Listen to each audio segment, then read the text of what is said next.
All right, Extreme Dad. What's up? How you doing, my beautiful friend?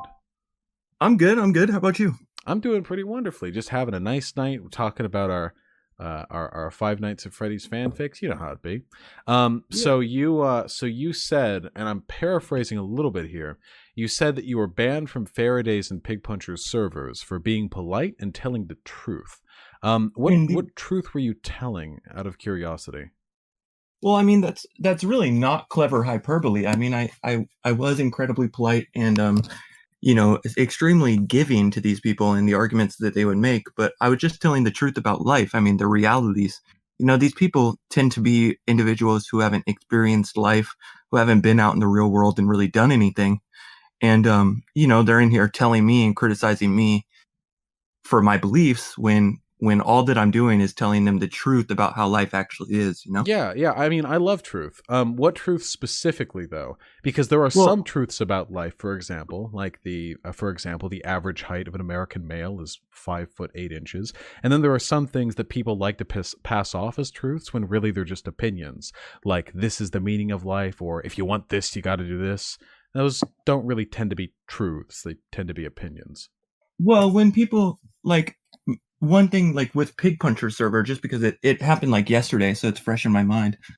With his server, I just said that there's certainly a crisis down on the southern border, and that there's no easy answers. It's a nuanced and complex problem. There's nothing that's going to solve everything right away.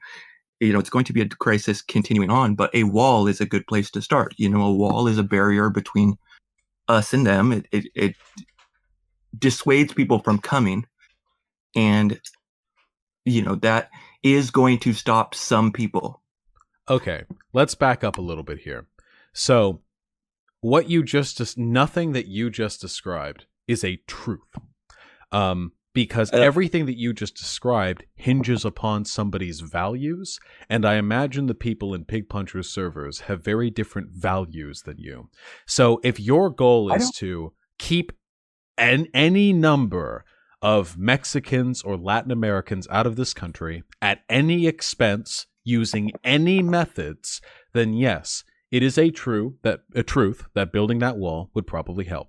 But if you have other goals, like, for example, a sane, sensible immigration policy, the very concept of ethics, or maintaining a healthy economy in our own country, then no, building a wall is not a truth. But here's the thing. Yeah, I don't think that I don't think that what you just said really is fair, because it's like we want to have something to. I don't want to get rid of the people in the country. That's not what a wall is going to do. What I want to do is stop people from coming and being sex trafficked, stop people from coming and bringing drugs, stop people from coming across just willy-nilly. I want to have something that's going to stop the mass of people. Because right now there's nothing and they can just migrate in mass.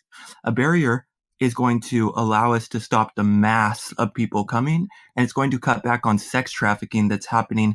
There's an open air slave market down on the southern border. It's like, it's crazy. And so my heart bleeds for those women that go to those unknown fates. I mean, genuinely, my heart Right. truly. Yeah, we don't need to like virtue signal or anything. It's okay. Listen. Are you white? Yeah. Okay, listen. I It's mean, all I right. don't see We how don't that's have to relevant. pretend here. We both hate brown people. Come on, it's okay. White to I white, mean, we can we can I we mean, can be I, truthful. I don't, I try not to hate anybody, but I give everybody the presumption of respect. If you're American, you're American. So let's break down your statements point by point if we could. So you say you want to keep the masses out, but then you mention people that represent a statistical minority of the people coming into this country from the southern border. You mentioned drug trafficking and sex trade. Now these are very serious problems. I agree with that, but I don't really think they constitute the mass of the people coming. The mass of the people coming seem to be ordinary people from Latin America trying to find a better life, or refugees, or asylum seekers. That's the mass. So when you make a claim like, I'm just trying to keep the drugs out, and then swap it to, I'm trying to keep the mass out. Those are contradictory statements. You see, the mass of people coming up from the border are people with no money and no time, no power.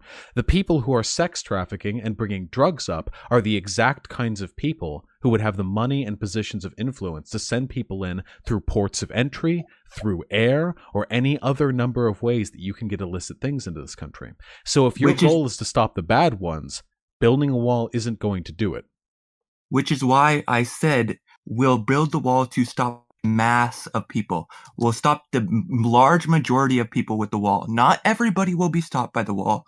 Not the cartels with huge amounts of money and infinite number of, resources. Mo money, mo problems. So yes, the people with a ton of money will get through, obviously. I'm not saying we need to stop them with the wall. What the wall does is stop the mass migration. So you don't care about the drugs or sex trafficking, you just care about them in general. Because the ones doing the drugs and sex trafficking are more than capable of getting things across the border without the wall. Like 100%. Correct. But the wall will help with illegal immigration. So we can drop the drugs and sex trafficking, which you only brought up to make us feel like you have humane concerns about the immigration, and just talk about people in general. That isn't true. The reason why I bring that up is if there's a border, if there's a barrier, then the mass sex trafficking and the mass drug trafficking will be cut down. Dude, because the easiest way to deal with both of those would be to end the drug war so we can grow and sell drugs domestically in an open market rather than getting it from drug cartels in the South. And B, to get rid of sex trafficking would be to make these people citizens and not make them fear for their lives. The reason why sex trafficking is such an issue, because if you're brought in illegally and you go to the police to report a rape or that you've been kidnapped, you then get fucking recommended to ICE and deported. If you wanted to get rid of either drugs or sex trafficking, there are better, more humane ways of doing it. So that's not what you're trying to go after. You're just trying to stop brown people from coming in. And we can discuss that if you want to. But if your argument is that building a multi-billion-dollar wall that would need to be staffed at the border would be the best solution to two things that have much better, much more economically and ethically healthy solutions, then that's a lie. You care about the masses of brown people. No, what I care about is these women going to unknown fates. That's the main thing. Okay, good. Then legalize all of these citizens, make it so they don't fear the police, so they that can will do nothing. Crimes. That will do nothing. No. What you're saying right now, you're posting cringe, my friend. That would absolutely do something. There have been many studies indicating that a ton of crime goes on in the illegal immigrant community, with them being taken advantage of by the people who brought them there because they know that they can't go to the police. You were 100% wrong. Okay, but we're talking about slaves. We're talking about sex slaves. Do you not think that allowing people who are involved in that industry to go to the police might have an impact there? What about opening people with open arms at the border so we can just take them in and not have them flee across to sanctuary cities or to cities on the southern border where they know they might have camaraderie they can establish enclaves in? What if they were just welcomed as American citizens? This would go a huge way towards reducing the amount of internal crime and sex trafficking in the illegal immigrant community. 100%. No, it wouldn't. I don't understand. Okay, you can think that, but you're arguing against all sociological, psychological, and criminological evidence to the contrary. Listen to what you're saying, though. You're saying that by taking in everybody as a citizen to America, we're going to stop sex trafficking? Oh, yeah. Per capita, it would reduce it tremendously. Absolutely. Yeah, to make these all legal citizens? Easily, yeah. What? Why? Then they'd just be legal American citizens being sex trafficked. No, because being a legal American citizen affords you opportunities within this country that would allow you to more effectively take advantage of the justice system, which prevents sex trafficking. I don't think that you literally studied criminology in college. If you want to come at me from a you don't know what you're talking about perspective, you better find another YouTuber. What I'm saying right now is factually correct. I'm not sure that I just don't. Do you understand that these people are slaves? Like they don't have any. They're not going to be able to go to the police anyway. Yeah, I'm sorry. I totally understand what you're getting at. But if you imagine right now, like just fathom it for a moment, okay? If after slavery had been ended in the South back in the 19th century, it had then been that any time any person who was formerly a slave came to a police officer or any other agent of the state, they were then deported to the southern border or some shit like that. Like, yeah, they still have institutional issues to deal with, but an ability to engage with the government without fear of deportation is a massive step one to dealing with sex trafficking. trafficking. Your solution to sex trafficking, building the wall, won't really help because there are tons of ways to get sex traffic in through this country. Sacramento, which is not a port city and not a fucking border city, is one of the capitals of sex trafficking in this country. It's landlocked. It doesn't have a river or an ocean or a lake, and somehow sex traffickers make their way through there. Building a wall isn't going to help. But exposing these people to the society they live within would go a huge way towards giving them the legitimacy and the mobility necessary to begin to take apart illegal institutions operating within this country. After all, whistleblowers and rats and narcs are really, really important methods for the police to take down illegal organizations. Those people they're aren't going to go to the unheard police. of in these communities. They're unheard of. Because they'll get deported. They will literally get deported because if they'll they go get to the fucking police. killed. Or sorry, I didn't mean to cuss. Sorry. They'll get killed. What do you think police custody is for? Do you really think the police wouldn't put witness protection programs on people who help them take down cartels operating in America? We don't have those kind of resources. Yes, Vaush. we do. Yeah. Wait. So we don't have the resources to listen to victims of sex trafficking when they come to the police and then deal with the institutions in this country that are causing crime. But we do have the resources to build and man a 3,000 fucking mile long wall at our border. A barrier? Yeah, I think that's barriers smart. don't work unless they're manned, dude. They could just bomb a hole through it. You need guards. A wall in itself. Okay, this is classic military training. A barrier in and of itself means nothing. A barrier needs a people guarding it, or it will eventually be overcome. Yes, we have Border Patrol who patrolled it, and we have the blimps. We have the military blimps that fly up, and you can see for about 15, 20 miles on each side, and you have a couple of blimps. They don't fly in bad weather, but they're pretty good.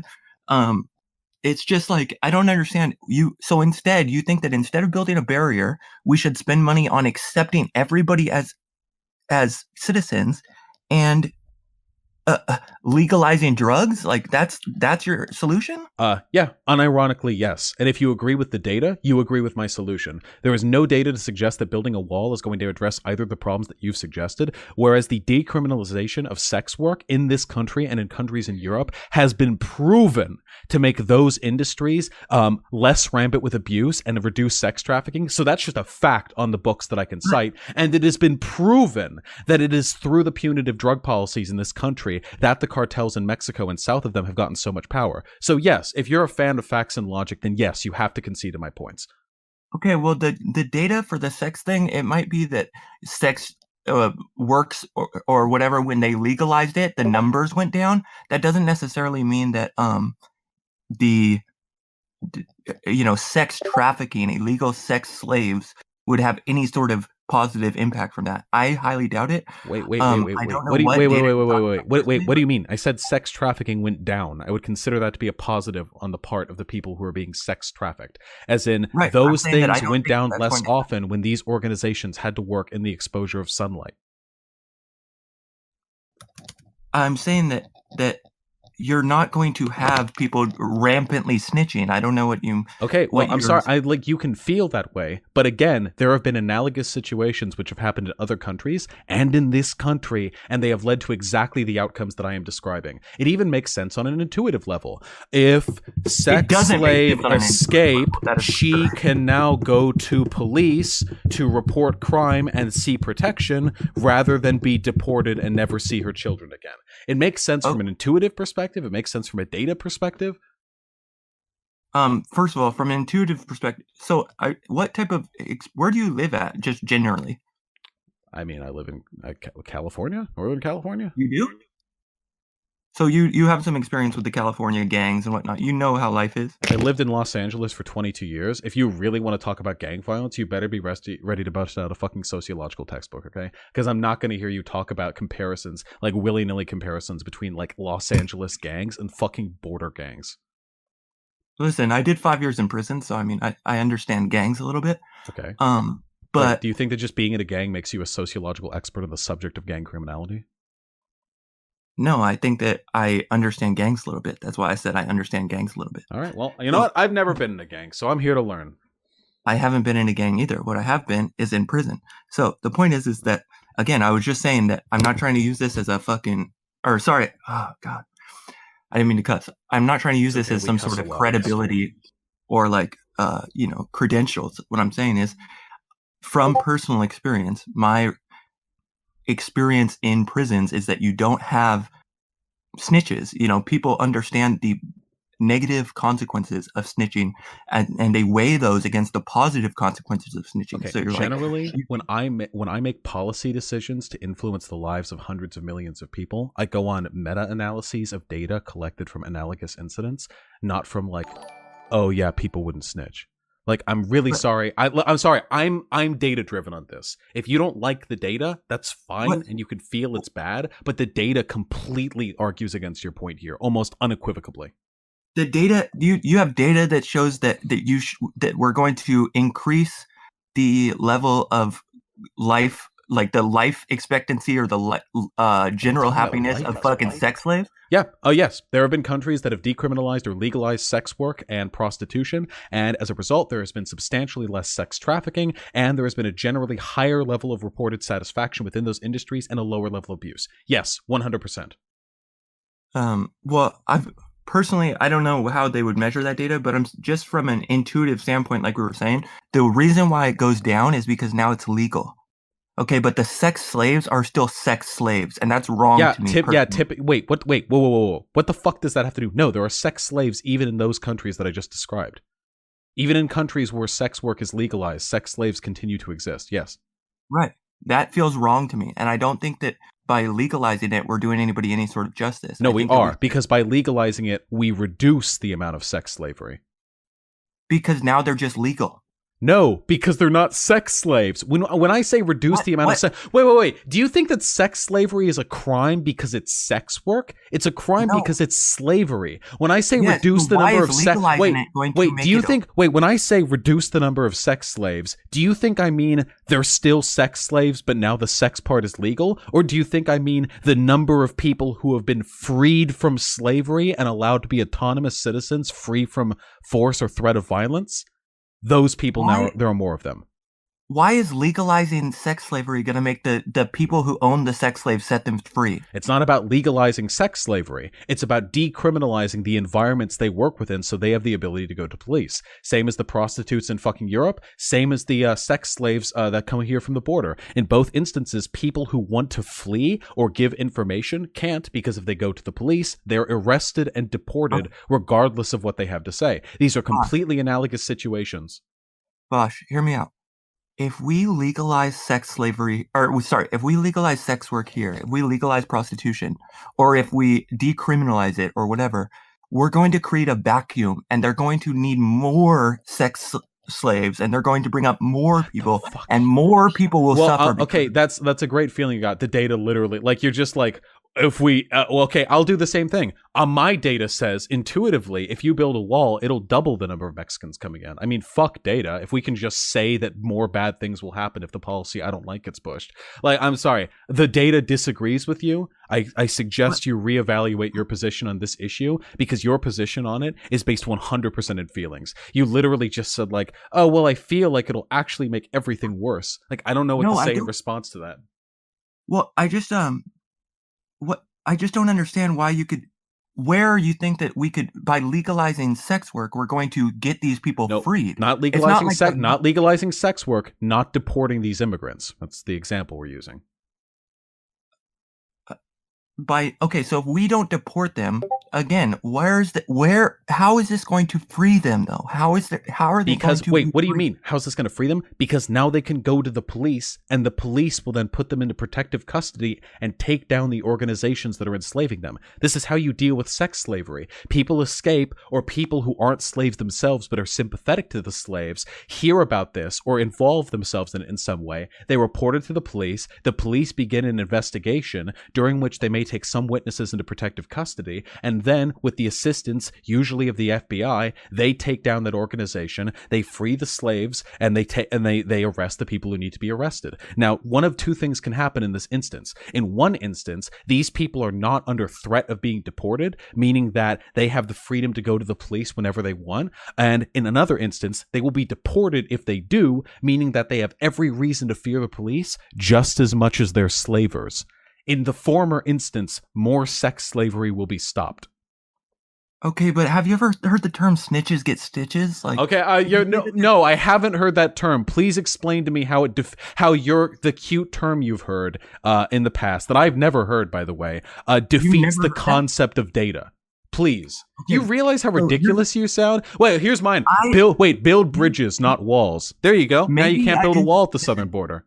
Maybe I do sound ridiculous. So if that's the case, then so be it. But I just don't see how legalizing or decriminalizing, giving these people the ability to go to the police, reducing the threat of deportation does not reduce the threat of being killed by the person they're snitching on. Like, these cartels are very powerful. Look at the not as powerful as the United States government, my friend. I know these cartels are powerful. Do you know who else was powerful? The fucking mafia. And yet, the American government was able to take them down in large part because there were people related to Capone, not blood related, but related to his industry, that were able to report to the police. I bet you that if every witness and every fucking turncoat and every fucking snitch that had ever worked with and in Capone's organization had been under threat of deportation by the police, that we never would have gotten Capone. Because the police would have been fucking idiots. Every time they get a useful witness, they have to turn it over to ICE. Are you kidding me? Yeah, no. Yeah, making it so these people can access the police is a huge step forward to reducing any kind of criminality, including sex slavery.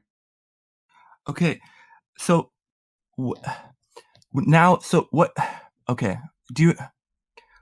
where do you think that we're going to put all of these? There's going to be there's such a problem, such a rampant issue with sex slavery. Now we're going to put all of these people into police protection. We're going to put them all into the witness protection. This didn't happen with Capone or the mafia, okay? I'm not saying literally I'm not saying that we are. No, because the mafia was a bigger organization relative to the percentage of people living in New York City. I'm just talking about that gang. Than what we deal with the cartels in America in general. Yes, and in the Capone situation or in other times we've dealt with organized crime, it's not as though our police stations are flooded with thousands of protective witnesses. That's not how it works. Don't be overly simplistic. I have explained to you that the data indicates that I am right, and I have indicated to you why the data is right. If you have concerns with them, I suggest you take up the data itself. It will probably explain your questions a lot better than I can, because what I am saying is, as you love to say, true. It is a truth. What I am saying right now is data verifiable. And what you're saying right now is,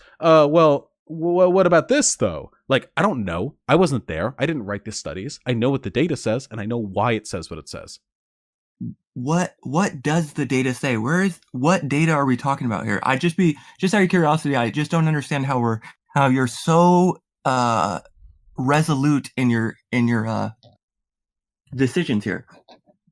What do you mean? What data? I mean, there's very few. Well, yeah. You go look up data on the decriminalization. Excuse me. Sorry, burp. A decriminalization and legalization of sex work in countries that didn't have those prior, they in pretty much every instance correspond, as long as law enforcement are given decent resources, that with a substantial reduction in sex slavery and abuse within the industry. Okay, but do you understand that legalizing sex work in a country where there's not a rampant sex slavery and sex trafficking problem is not the same as legalizing it here where there is? Those people might no. You're you're wrong. Listen, wait, why are you doing this to me? You're just making this up. Do you know the relative number? No, you are. You're making shit up. Do you know the relative number of sex slaves in America compared to the relative number of sex slaves in other European countries that this legislation has affected? No, you don't. You're literally just making this up on the spot. You're just thinking, America's big and has big problem. This must be different. You don't know the data on this. I don't know why you're fighting this point so hard. Do you have a really strong emotional attachment to just building the wall? Because you're wrong on every fucking point here. Not only does the wall have absolutely no substantial precedent to indicate that it'll function, the only other great wall ever built in the history of humanity was the Great Wall of China, and that one historically failed to keep the Mongols out. The Mongols, who had horses. We've got a little bit more than that. We've got packed explosives now. I'm reasonably sure that if we're going by historical precedent, we argue in favor of the decriminalization of crossing the border, and we argue against the building of a wall. If we're arguing from feelings or anecdotes, here's mine. Build bridges, build walls. You don't think that a wall is going to help this problem? You think that decriminalizing, legalizing, and selling drugs, you sound incredulous, but yes, I have explained why. You sound incredulous, but yes, that is the answer, and the data backs it up. Do you think that hearing the correct answer and then going, So you're saying 2 + 2 is 4. That's really your answer. 2 + 2 = 4. Okay. Like, you think acting like that makes you any more right? I'm sorry. Do you want to move on to the next topic? Sure. Why don't you go ahead and pick one since I picked this one? Well, I don't know your politics. I mean, I got loads of hot political takes. Gender is a spook. Trans people are valid. Okay, let's go. Let's go with the trans people. Why don't we go with that one? Oh, I'd love to. So, do you want me to? Okay, here I'll go. I'll tell you my take on it. So, this is something that I personally feel is a little bit of a thing that history will look back on and see as kind of barbaric. The way that we kind of butchered these people who were in a situation where they were mentally or emotionally, hurting and looking for help and answers. And here we are just kind of telling them that they can be whatever they want and not giving them any sort of like dose of reality or like. All right. Okay. You're making a bunch of claims here. Okay. Let's start with one claim at a time. Okay. So you said this was a barbaric practice taking advantage of mentally ill people at a low point to brutalize their body, in spite of the fact that all existing data indicates that sexual reassignment surgery and transition in general are substantially beneficial to the mentally health of those who undergo those procedures. And what's more, that the process of transitioning and transness in general have been verified by essentially every psychological, medical, scientific, and sociological organization that functions in the Western world. So again, we just had this discussion about feels versus reals, but this argument that it's like a barbaric thing that hurts people is not demonstrated substantially, and by substantially I mean at all, anywhere in any literature that I have seen. If you want to talk about like gender theory, we can get into that, but like nobody here is delusional. Actually, let's break it down point by point. Okay, do you know what gender dysphoria is? Yes. Okay, can you describe for me the difference between being transgender and being gender dysphoria, or having gender dysphoria?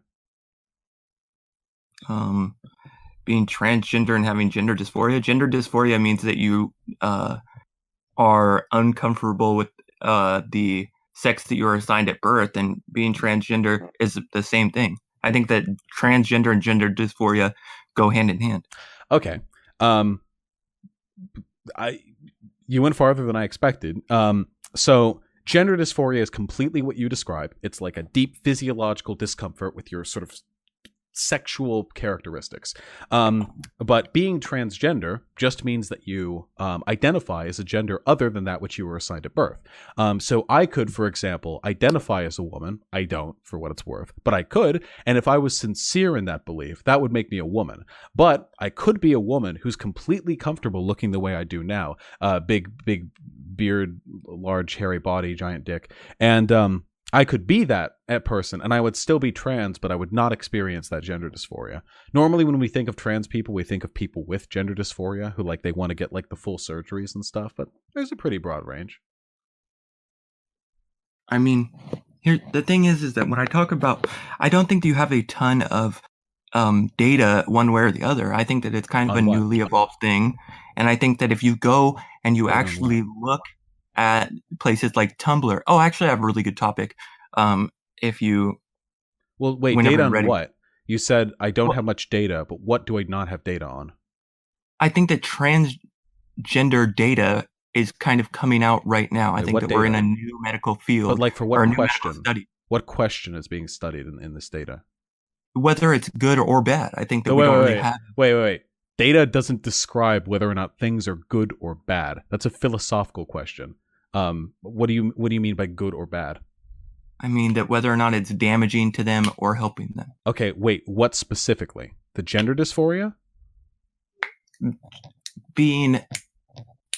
Telling people that they can be whatever they want. Well, hold on. The current climate around transgender. Hold on. Right now, what you're about to say is that people are being told they can identify however they want, so it's making them go all willy-nilly identifying whatever they want. This is not substantiated in data.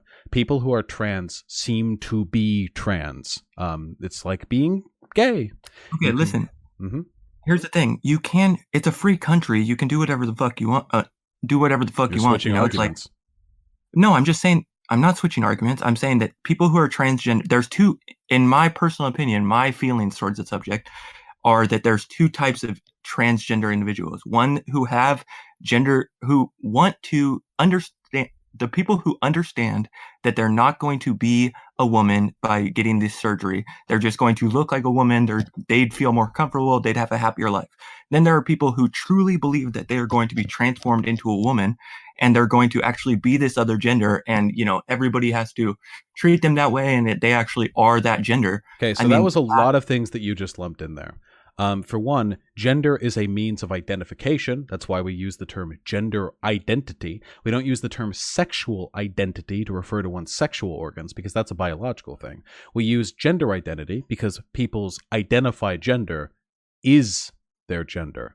If a person sincerely believes that they are a woman, they are a woman. This isn't a data-driven thing. This is just how language works. If it's a matter of identification, that's how we determine whether or not somebody is authentically a man or a woman. So by definition, there's no such thing as like a fake trans person or like a person who thinks they're a woman but isn't. If you think you're a woman, you are a woman. It's that sort of thing. That's how gender theory has worked for more or less the past like 40 or 50 years. Judith Butler argued that it's a matter of performance, but there have been arguments well beyond Judith Butler's describing the way in which we treat gender. It's actually a really interesting sociological idea. But in terms of like I think I get what you're saying though. Trans women don't believe they're exactly the same as like cis women, Like they're both women. In that respect, they're equally woman. But I don't think there's anyone out there who's arguing that like the concept of sex should be abolished and that like and nobody should like know or tell and you never have any idea, nothing means anything. It's not like that. It's not like we're breaking the language apart or anything. It's just that if you identify as a woman, if you're one of the small subset of people who live in this country who are trans and identify as a gender other than that which they were assigned at birth, then that's what they are. Usually they'll dress different and they'll either raise or lower the pitch of their voice and, they may get a couple surgeries, top surgery, bottom surgery. That's what they go for, But it's not like language is being destroyed. We're not destroying the concept of gender. Now that's the next step because I want to destroy the concept of gender. But for now, they're being pretty chill. I don't think that that's doing anybody any favors. Well, it's not. Well, nothing that I just said is a policy position. So it's not that it's not whether or not it's doing anybody favors. It is what it is. Okay, but here's the thing. You have a semi-decent audience. You guys, you have a sort of responsibility to not say things that are reckless or damaging. I agree. And I think that telling people that men can be women, I don't think that is doing anybody any favors. Well, what you just said wasn't an argument. I just explained to you that gender is a means of identification. Thus, if you believe you are, you are. There's no such thing as a man pretending to be a woman or a man believing they're a woman. They're a woman or they're a man. It's whatever they identify as. That's a fact. That's how the term gender works. That's the language we use to describe it. That's why we call it gender identity. So you're not arguing against a policy position. You're arguing against like an epistemological concept right now, which I can't help you with that one.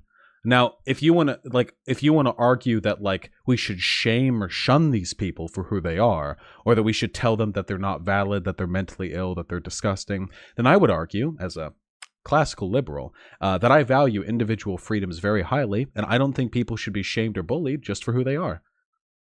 I'm not trying to shame or bully anybody.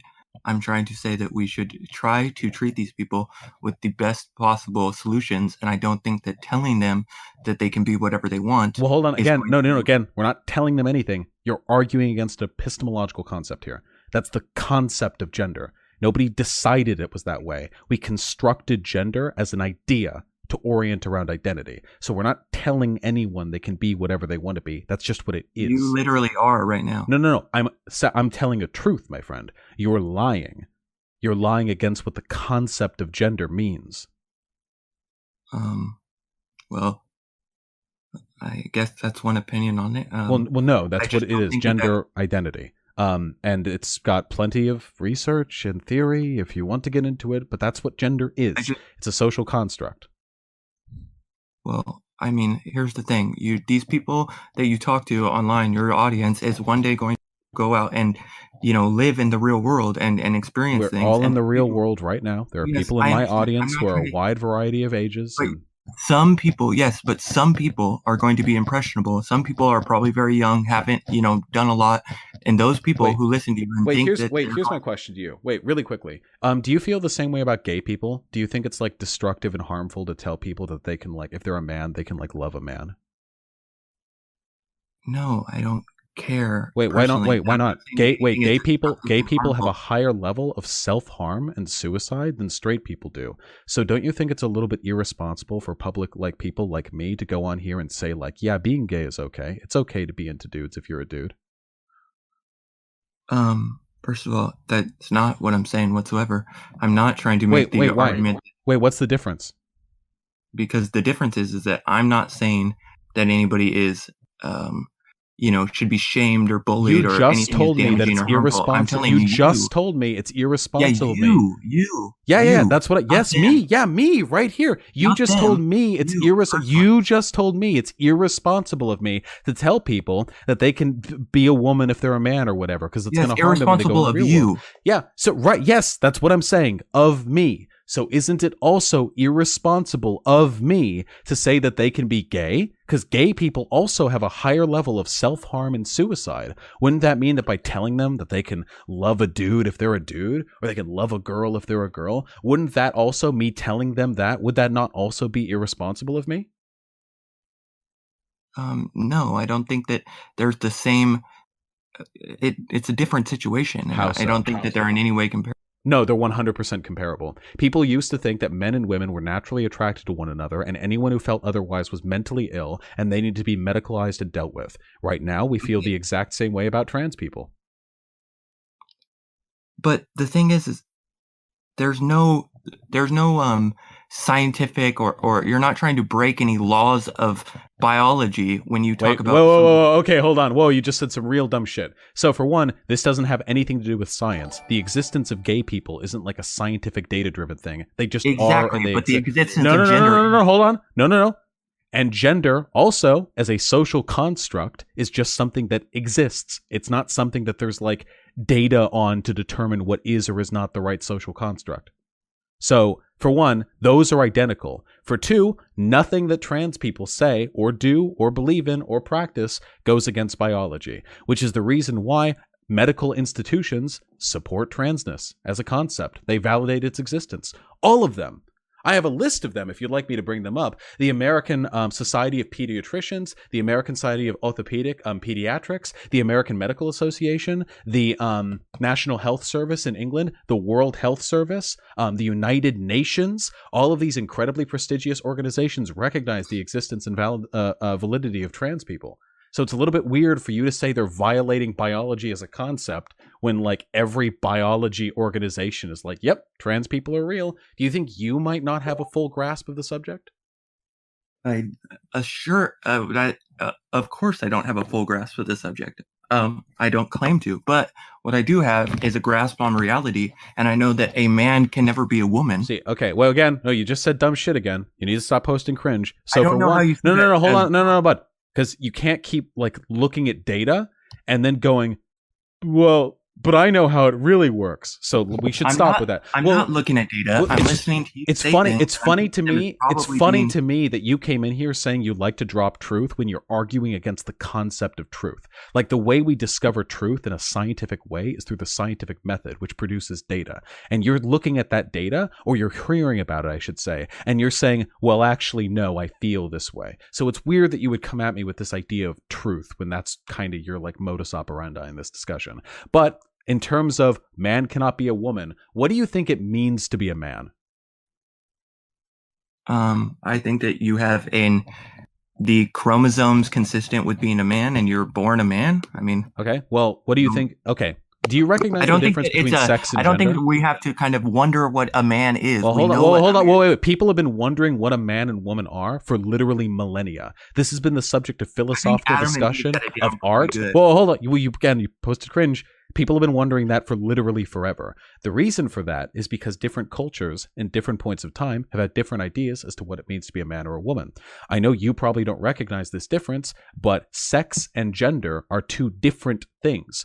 No one here is arguing that sex isn't a thing that exists. Sex is our way of describing biological differences on the sexual dimorphic scale, but gender is a social construct. There have been different societies with different numbers of genders that fill different roles.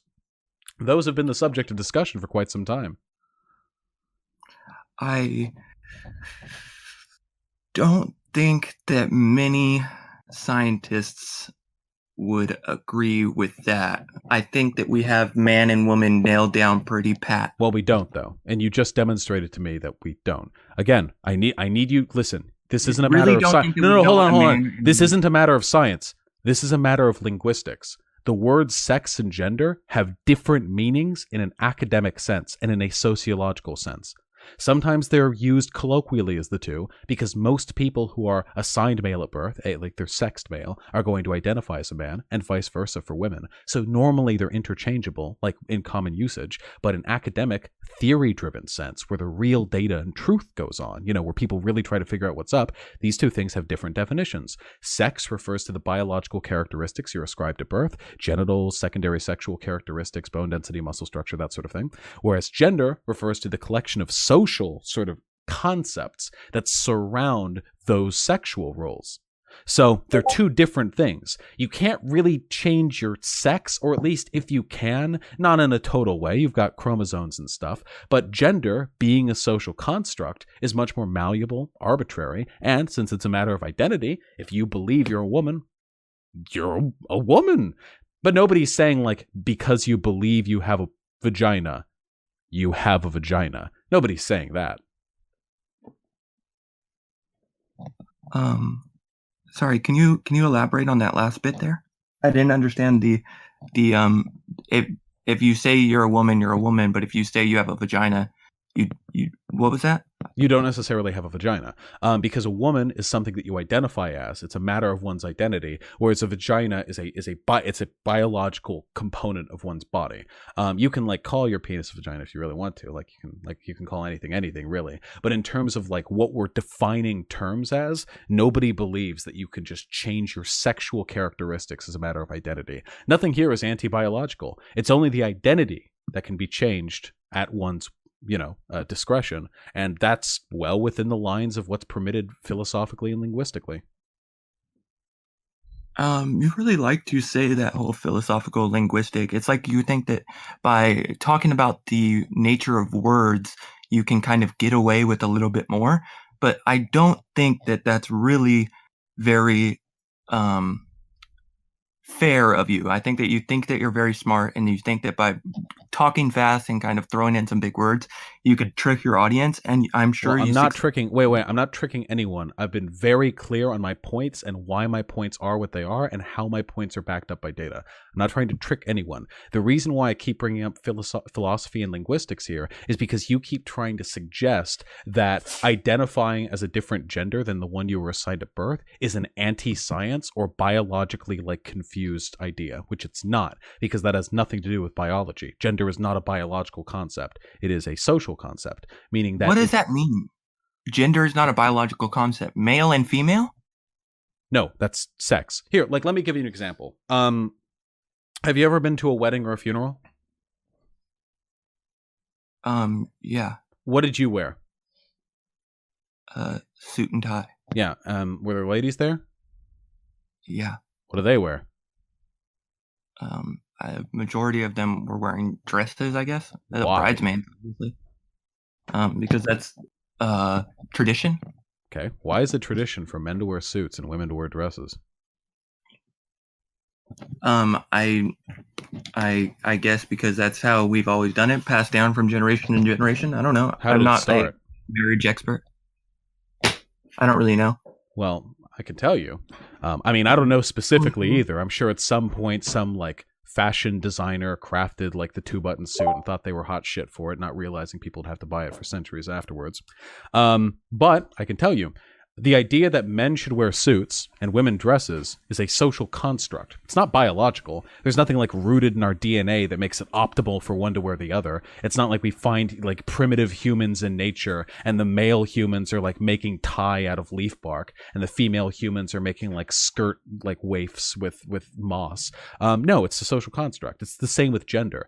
Gender is a collection of performative demonstrations, like social attributes that surround that you use to identify yourself. Like, I'm a male. I'm male. I have a penis and I'm hairy and shit and XY. I assume I'm XY. There have been examples of like XYY or XXY, like male assigned people, but I'm pretty sure I'm XY.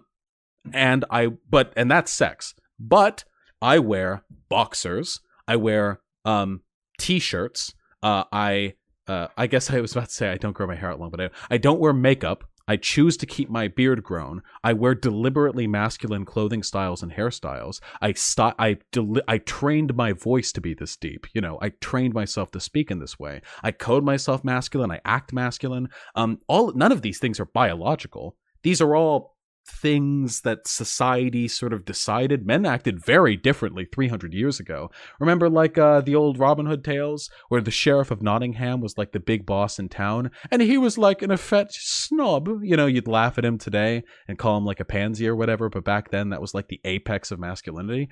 The reason for that is because what makes a man super arbitrary depends on time and culture. So that's what I mean by a social construct, or like philosophically or linguistically, that it doesn't conscribe to biological law because it's not a biological concept. You think that being a man or being a woman isn't a biological concept? There are characteristics that are associated with it that are biological, like having a penis. Okay, so at what point are the characteristics that are associated with it just a biological concept? When you say man or woman, do you mean sex or gender? Because they are two different things, and man and woman can mean either sex or gender. They're only two different things because you want them to be. There are only two different things. We're only having this discussion. No. Again, no. Please. You're confused again. You're confused again. You're confused again. Listen. Sex and gender are things that exist as concepts, and they're different. Sex is how we refer to the biological side of things. Gender is how we refer to the social side of things. That's why the sex part remains pretty much the same, except for, evolution. And the social part changes wildly depending on the civilization and time. Two different words, two different concepts have been created to describe two different aspects of one's persona. This is not anti-science. This isn't me making it out to be. If you want to crash two completely different concepts together into one because it's like less confusing for you, you can do that in your head, but out here in academia where truth is found, these are two different things with different explanations being discussed differently in different circles by different groups of people for different reasons. What is the difference, just real quick, and then we can move on, because I don't think that I'm going to get through to you, obviously. I'm not going to be convinced that a man can be a woman. Well, you keep saying it, but listen, it's not a matter of convincing you, because the way you repeat my argument back makes me think you're not understanding when I'm saying this. So it's not that you've heard my argument and you're rejecting it. It's that you're not capable of processing it. There's no such thing as man becoming a woman. Okay, gender is an identity. Sex is a biological ascription. They're different concepts that describe different things. This would literally be like if I'm trying to describe the difference between like a couch and a stool. Like, and I'm trying to say like, oh, well, they have to be made differently and treated differently. They're different things. And you're like, well, you both sit on them. You use them the same way. Why can't we just have one word? Why can't we call them both a couch? And I point at the stool and I say, do you really want me to call this a couch? Is this really a couch to you? And you're like, yes, I do. And then you sit down on the actual couch and look over at the stool and you ask why it doesn't have a cushion. Like that's what I feel like I'm listening to right now. They're two completely separate concepts. I don't know why you want to mush them together like this. Okay, what was the definition you gave for sex again? Yeah, sex is the biological characteristics you're ascribed at birth, chromosomes, sexual genitalia, secondary sexual characteristics, whereas gender is the set of performative, socially determined behaviors that surround sex or sexual roles. So like penis. So the sex of somebody is a male and their gender identity is male. and you can't change that. That's always going to be the same. Now, you can change how you look, you can change how you appear, but you can't change your sex or gender. Your identity. No. Again, you're failing to understand the concept. I'm trying to help you here. If gender is performative and it depends on what you believe and do, so yes, they could be a woman if they believed they were a woman. Their sex, in the way you describe it, their sex would still be male. But in a gender sense, they would become female. According to the definitions I have just given you, which are the ones used in academia to describe these concepts, what I am saying is by definition truthful. Okay? Hold on one quick second. What? Pencil? Pretzels? You literally just stood there waiting for me to give you pretzels? I don't even see them. What? Oh, here they are. Jesus. Thank you. All right, sorry. Anyway, like, again, the way you keep describing my argument makes me feel like you don't understand. Again, penis, sex, okay? Suit, gender, all right? Beard, sex. Earrings, gender, you know? Boobs, sex. Fedora, gender. You know, the fedora was originally considered a woman's hat. That kind of switched around, didn't it? That's the difference. I can illustrate the difference in these concepts. Okay. Well, I have heard what you've said. I mean, I'll certainly, I suppose if I'm shown to be wrong as time goes on, I mean, I guess I'll just have to live with myself. But I typically don't go around telling people my beliefs on something that I don't, I don't go around telling trans people that I don't think that they are a man or a woman. I mean, I typically am pretty polite, so I don't think that it'll be a problem. But I don't think that necessarily you beat me down in any way with your big words and fast talking. I'm not convinced by the chat's constant assertions that I am. The chat's not as cool as me, so I wouldn't worry about them. No, listen, like, my problem here is that I'm trying to like describe it's not like a fast talking big words thing. Like, these are just the concepts. And if you care about truth as a concept, then you should care about the nitty-gritty academic process that goes behind determining what is and isn't true. You can't say you're into truth and then say you're just into like big ideas and simple solutions and snitches get stitches. Like, that's not how you discover truth. Truth is usually determined in a very abstract, very esoteric, deliberate process by people who have spent their entire lives learning about this. And those are the people that I want to learn from. People who get data, people who try to uncover mysteries of the world through rigorous research. That's who I want to get my ideas from. And people who write theory, people who describe our society in evocative ways that make you think about the condition of being human. This is where I want to get like my theoretical concepts, you know? I don't want to just get them from like these teleologically like brute force simple answers to things. Like, you said earlier that like you think that like this is going to be seen as a barbaric phase of humanity, like us. Yes, I still believe that. I think that in time will show you to be the barbaric butchers of this generation. I mean, I don't think how butchers. That's a pretty. History will look back on you kindly for this. Okay. I know you don't feel that way. What about how am I butchering? Because I think that you're telling people that they can be whatever they want, and that isn't doing anyone. Stop. You don't need to use fucking vague language. I'm telling people that gender is a matter of identity. Yes. I don't think that's doing anyone any favors. Well, it's not a matter of whether or not it's doing people favors. It is what it is. It's just a thing we have to live with. Gender is an identity. Like that. Like, and the identity is what they have at birth. It matches with their chromosomes. That's not how identity works. Wait, that's not how an identity works. No, again, you keep falling back on these old arguments. I thought we discussed this. Gosh, all you're doing is twisting the definitions. No. You're the one doing it, my dude. You've heard the definitions and you don't like them. But it's not. It's just not convincing. No, you've I heard. mean, I don't yes, care if I have a convince you, my dude. I've that already you're listen. yeah, I settled on the moment this discussion started. I settled on the fridge temp IQ arguments I was going to be hearing. Okay. The problem is you like sex and gender, whether you like it or not, are two different concepts, my dude. I know that life is simpler for you if you ignore that fact, but that's you ignoring it. That burden is on you. You're gonna have to spend the rest of your life deliberately ignoring a truthful fact. That if you want to do that, that's your cross to bear. But my process is very easy. All I have to do is see the research and theory on gender and sex being two different things, go, oh, okay, that's a truthful fact that exists whether I like it or not, and then continue living my life. I don't have to exercise maintaining an illusion around my brain for the rest of my existence. If you don't like the fact that gender and sex are different things, that's totally fine, my dude. But sorry, we needed two separate words to describe the two very separate things you're trying to crunch into one term. Sex, biological. Gender, social. Very different. Well, only time will tell. What do you think about the internet, by the way? Do you think that the internet is a good or a bad thing? That's super complicated. I like the internet. I'm a fucking gamer boy. I imagine you're not a big fan. No, I'm just saying. I don't know. I mean, this is something that I think about. I mean, I did go to school, and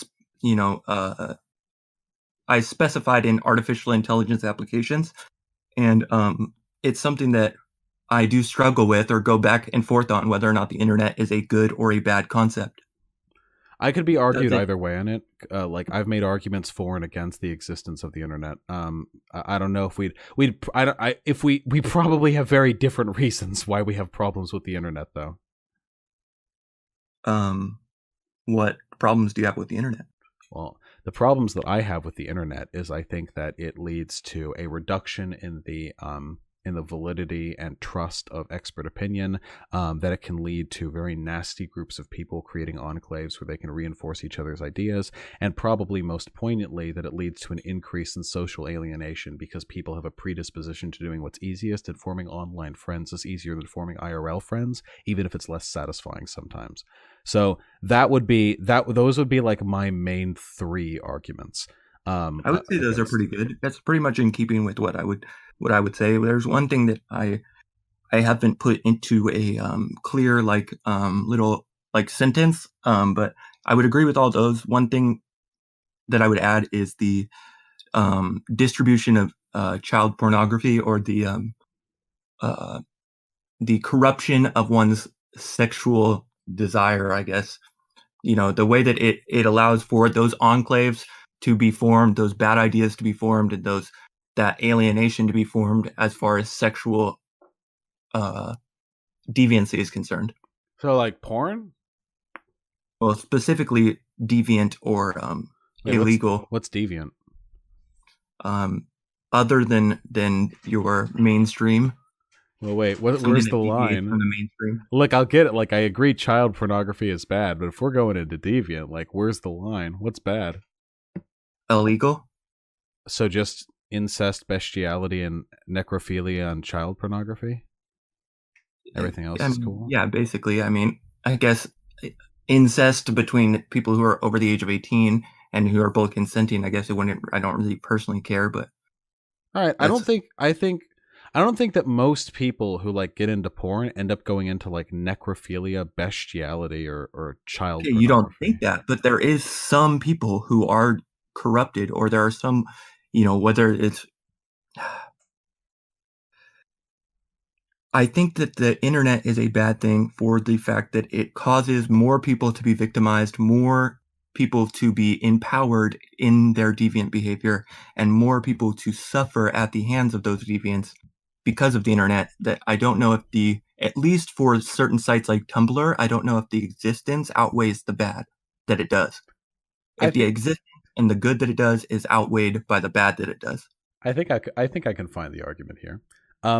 So do you have a problem with zoophilia? I mean, I guess. I mean, I don't personally have a problem with it, but it's like, yeah, I don't want to hurt animals. I volunteer for the Humane Society, and I feel very, I love animals, so I don't want people to hurt animals. Okay. And I don't think... No, that's totally fair and reasonable. So Okay, I was going to argue the point here on that because that would have been, I think, reasonably fun. But we can skip past that, I think. I agree with you to a large extent that in many ways exposure to pornography can sometimes have negative effects on people's like sexual health, you know, that it can lead to an interest in things that they can't meaningfully satisfy in real life, or it can lead to an addiction, or it can lead to impotence or sexual incompetence when actually engaging in real life sex, which then causes them more misery than they would experience if they didn't have the porn in the first place. I think all of that is perfectly reasonable. Just when you said degeneracy, or was it corruption? I forget what term you used at the beginning. But whatever term you used, deviancy. I didn't know if you meant like stuff that's legal, but like some people have problem with, like gay, or like pegging, or like fuda, or getting raped by 13 werewolves in a park, like normal stuff like that. I didn't know if that was like something you had. Obviously not that. What I mean is like there are people on Tumblr who see child pornography and then rape their own kids, and that I don't think can be outweighed by the people posting Pepe memes or the political discussion or the trans right activists who use it. I don't think can be outweighed. I don't know if there's any good that outweighs the bad that does. I don't on know that if side. many people do this. Well, people have been raping kids for like ever. I don't know if this is an internet yes, specific but thing. specifically on Tumblr, you have where the current talk with, like, let's say Faraday is a good example. He goes on and says radicalization is a health crisis because YouTube recommends right-wing videos to people who watch right-wing content. But you have Tumblr that recommends child pornography to people who are looking at child pornography. And I feel like that's a much worse situation. All Yet right. nobody thinks about that because it's not political. I'm not familiar with the ways in which, because I know Reddit had a child porn problem for a really long time and probably still does with the jailbait subreddit. I'm not familiar with what Tumblr has done or what their algorithms suggest, like personally, but I would argue that I don't know if it's been demonstrated that the existence of the internet has substantially increased the amount of like child rape in the world. I feel like pedophilia has been a pretty big thing for a pretty long time. And I do have potential solutions on addressing it. I don't know if like shutting the internet down is one, though. Well, I don't think that you can shut the internet down, but I do think that it has increased child abuse. I think that that's not very hard to understand. Not very hard to. Well, it may be like easy to believe, but that doesn't mean it's true. I would need to see data on it. It's entirely possible the internet has led to an increase in per capita child sex crimes. But I would need to see the data. Gather that kind of data.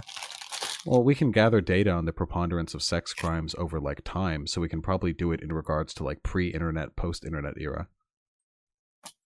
Like that's criminologist's job. Criminologist's job is to study crime, so they have ways of data collection, even if things are like illegal and underground.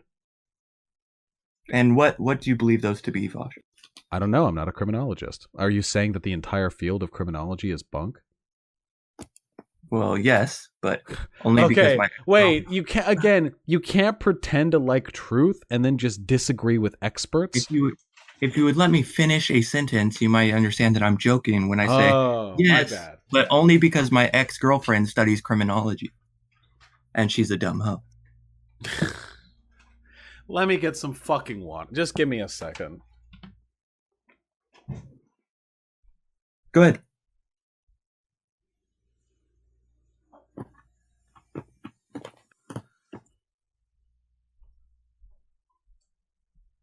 Fucking nonsense that I have to put up.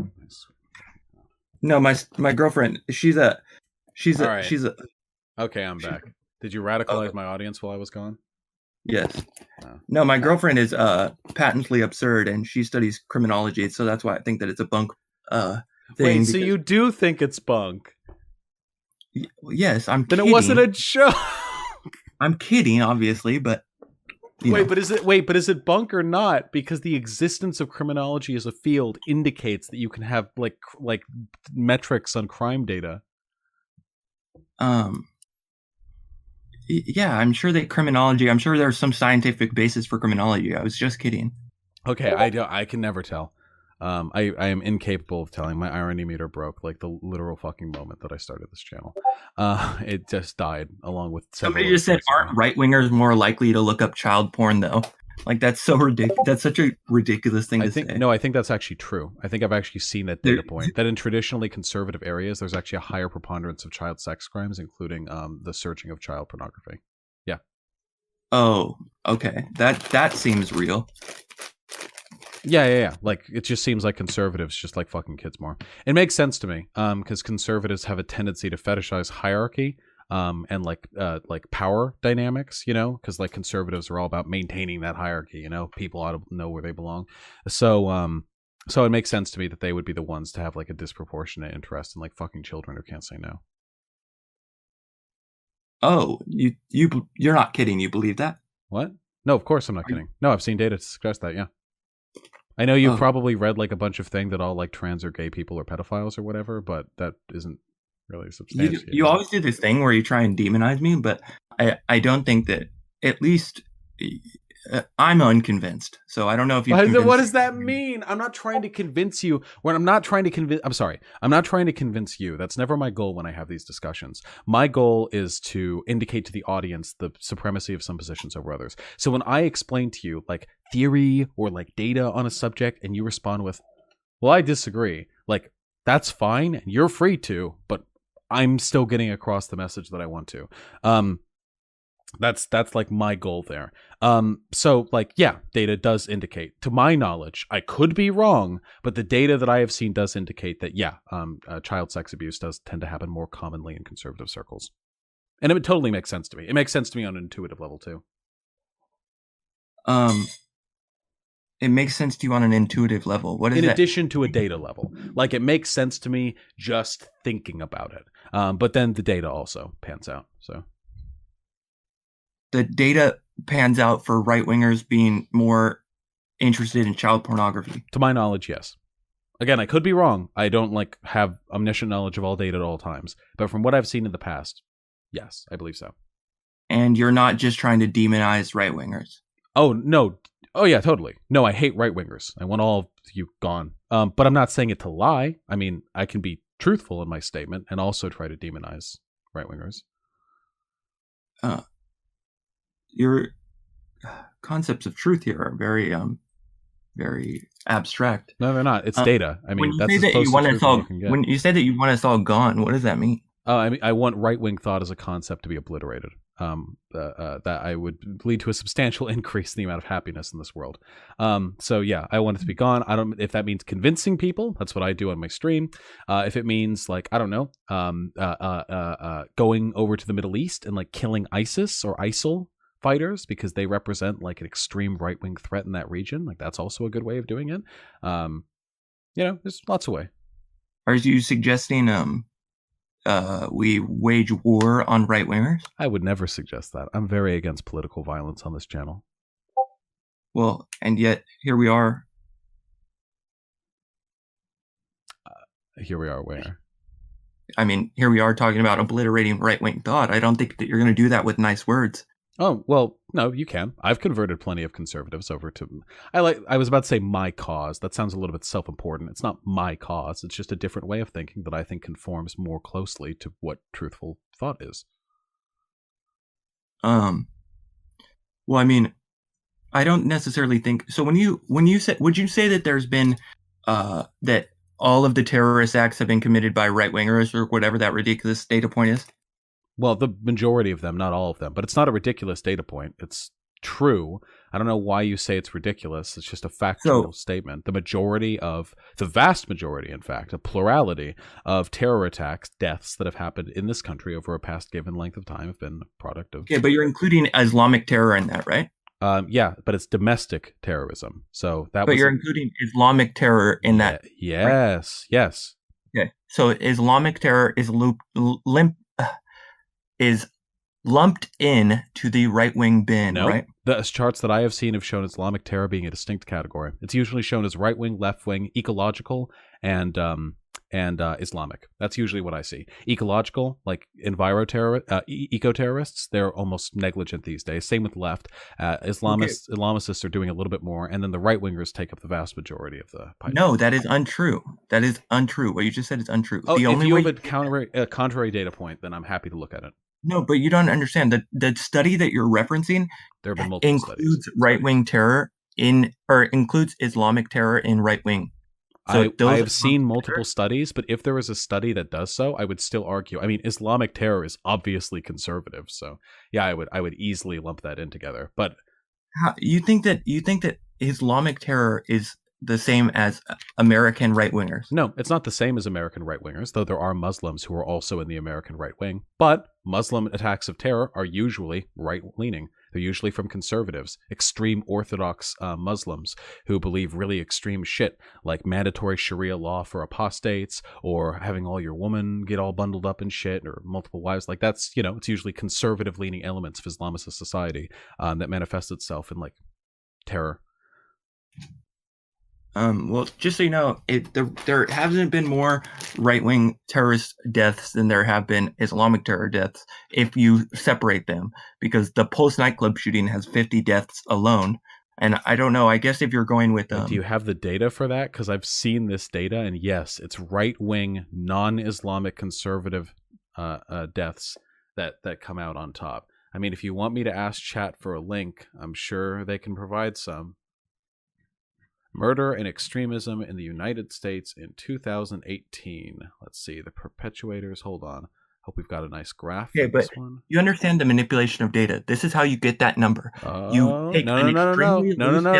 You can't just listen to data that disagrees with your point. But listen to what I'm saying, okay?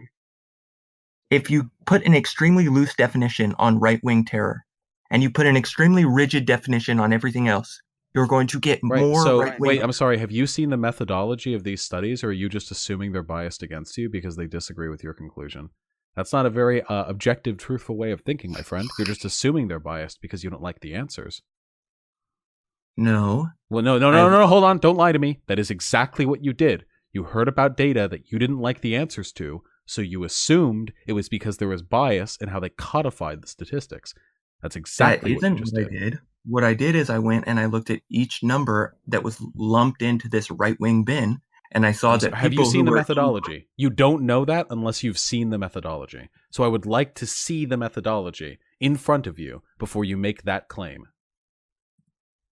Okay, well, I had it in front of me at one point, and like I said, I saw things like an individual who was in prison and was in a prison gang got out and killed his like 1-year-old son. This is not how data works. I mean, I'm just saying. I know you're just saying, but I'd like it if we said things that were relevant. So data is more useful to me than anecdotes.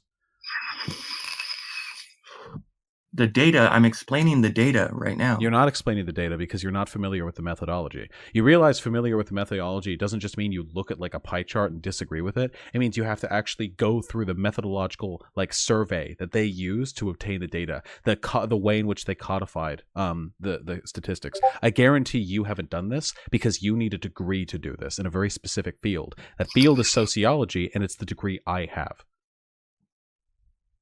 Okay, well, I don't have a degree in sociology, but... Right, so don't just say the study is biased or that they use an incredibly vague definition for right-wing terror and a very strict one for left-wing terror or Islamic terror if you have no fucking idea and you're just assuming it. But I looked into the study and I saw what was being... what each death was relevant to, what it came from. And I looked at it, the definition, the explanation for what each number meant, and I saw that it was people like the person who was just in a prison gang, got out and killed his son, wasn't right-wing politically motivated at all. If you can find me a case, a murder case or something like that, where you believe it has been miscounted as right-wing extremism when it clearly wasn't, I would be more than interested to take a look. The study that you're talking about does that. No. What study? There's more that you realize there's more than one study on this, right? There's not just one study. There are plenty of studies. But what study? I would need to see the specific data point and the specific person who got counted specifically. Where you talked about the majority of right-wing terror in 2018, it was the biggest number of deaths. That is the study I'm talking about. Okay. that one using an extremely vague definition for right Okay, wingers. hey, you haven't seen the methodology. How do you know? I need to like you realize how esoteric we're getting here. Like, right? We're looking at multiple data points that like can like gather to suggest that right wing terror is much more common nowadays than left wing or Islamic terror. And then you're saying, okay, well, I think this is biased. I think they use really broad definitions for what constitutes right wing terror. I know this because of this one guy who got out of a prison gang and then stabbed his son. Like, okay, what am I supposed to do with that? Find me the case. Find me the example of the guy who went out and killed his son. Show me that there was no evidence of like white supremacists or right wing whatever that were associated with the killing, and then indicate to me that they were included within the graph. And then I can concede to you. I can say, yes, in this instance, it seems like this was an invalid inclusion in this category. But until we do that, like this is a really involved process. You could file a counter study if you would like to, or like a rebuttal of some kind to get that peer reviewed.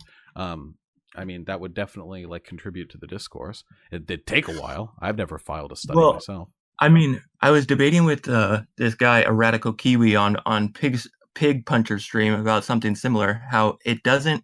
I'm just telling you that I don't see how going and getting you this things that you obviously this person was lumped into the right wing bin for a reason. Well, I don't know. I don't know what you're saying. Like I don't know if what you're saying is true because so I've far you've taken been wrong with everything. Your data and your claims. I haven't asked you to validate each one of them. I don't understand how now I have to be the one to provide. You're right. Okay, so here's what I will say. If you can demonstrate, or if you could demonstrate what you just suggested to me, that there was an invalid point included in the white nationalist or right-wing terror, like sphere in that study, I would concede that that might be an indication of invalid data inclusion, and it would cause me to doubt the study a little bit more. Now, that's not the same thing as completely disproving the study, because it's pretty overwhelmingly in favor of right-wing terror, but it would go a long way towards making me doubt it. I'll concede that. I'm very data driven. If you find evidence that disagrees with what I say, I will change my perspective on it. Though I should say, and I'll be upfront with this, because this is always my little like gotcha at the end. Even if left-wing terrorists caused 1,000 times, not 1,000, 10 times as many deaths as right-wing terrorists, I wouldn't care. Because I don't care about left-wing terrorism. I care about right-wing terrorism. Well, I mean, I think that pretty much shows your hand here. Well, no, because we're not talking about whether or not left-wing or right-wing terrorism are good or bad. We're just talking about how often they happen. I can argue that point impartially while still believing that I don't care about left-wing terrorism, but I do care about right-wing terrorism. Well, I mean, if you don't care about left-wing terrorism, then you don't care about the morals or general No, I benefit. care about morals. Wait, I care very much about morals. That's why I'm fine with left-wing. Wait. Yeah. I'm in favor of... no. For one, morals don't benefit anything. Moral systems are moral systems. I believe that left-wing action is good, even if it's terroristic in most cases, and I think right-wing action is bad, even if it's terroristic in most cases. I can justify my axioms if you would like me to, but it's not that I don't care about morals. It's that I think right-wingers are bad and left-wingers are good. It's a very moral statement of mine. Okay, but So you're willing to ignore any sort of bad that the left does? No. I wouldn't ignore what they do. I would say they did it, and I would catalog that they've done it, and then I would say, I don't actually think that's bad. There's a difference between me saying, I don't mind left-wing terrorism, and me saying, I will overlook or lie about instances of left-wing terrorism when it occurs. Well, aren't you overlooking it? No, I'm data-driven. Again, if you find points indicating to me that left-wing terrorism takes place more often than it's reported to, then I'll change my position to what the data suggests. I don't ignore anything. I'll just say, even if that does happen, but I don't mind that it's left-wing terrorism, because I'm more fine with it. I just don't think that's going to result in a very fair discussion here. How so? I've been over this. You can discuss the preponderance, the likelihood of both instances in an unbiased manner while still believing that one is good and one is bad. Like, do you think that if you're counting all of the like people in a room and like half of them are good and half of them are bad, and like you report back and you report how many people in the room, that then you could say, oh, well, you thought half those people were bad. You probably didn't count them right. Like, what? You can still count things. You understand that people, I mean, whether it's left or right-wing terrorism, What do you mean? And whether it's left or right-wing terrorism, it's equally bad. No. Wait. Do you think it's okay? Terrorism is Wait. terrorism. Do you think it's okay to shoot people? It depends. Oh, it depends. Yeah, I agree. So is terrorism good or bad? It depends. It's bad. No. Well, no. Wait. Why is shooting people? It depends, but terrorism is just across. Shooting people isn't terrorism. Okay, and I don't think that terrorism is some unique, divinely bad thing. It's just another form of violence that exists. Some forms of violence can be justified. All of them can under the right circumstances. Shooting people can be good or bad. Shooting a pregnant mother because she cut in front of you in line is bad. Shooting a person who's in the middle of raping your daughter is good. So, okay. Terrorism to kill a bunch of gay people in a club is bad. Terrorism to destroy the mining port of a fracking company to help save the environment is good. Yeah, that's sort of how kind of made those one up on the spot, but that kind of gets my point across. And you think that this is? I'm sorry, I don't really I don't know how to respond to that. I guess terrorism is bad, whether it's left or right wing. Yeah, because you're encountering something called moral dumbfounding right here, which is where you think something is bad, just intrinsically in your gut, but you don't actually have an argument to support it. If terrorism leads to good outcomes, my argument is that we all have a duty to defend the weak and the innocent. We all have a duty to kind of. Oh yeah, wait. Defend the weak and innocent. What you mean by help fight against a corporation that's destroying the environment and polluting the river nearby, which causes fishermen to bring poisoned fish to their village, which then poisons people over a period of decades? Yeah, terrorism in that case totally protects the weak and innocent. I mean, terrorism protects? Yeah, in that instance that I just gave you, that would be an example of terrorism being used to protect the innocent. And there have been plenty of instances of eco-terrorism in Southeast Asia, for example, or in Africa that have led to those kind of positive outcomes, to fight back against corrupt corporations and governments that are trying to trample on the common man. I would consider that to be good terrorism, you know? Did you say good terrorism? Yes, I would consider that to be good examples of terrorism. Positive.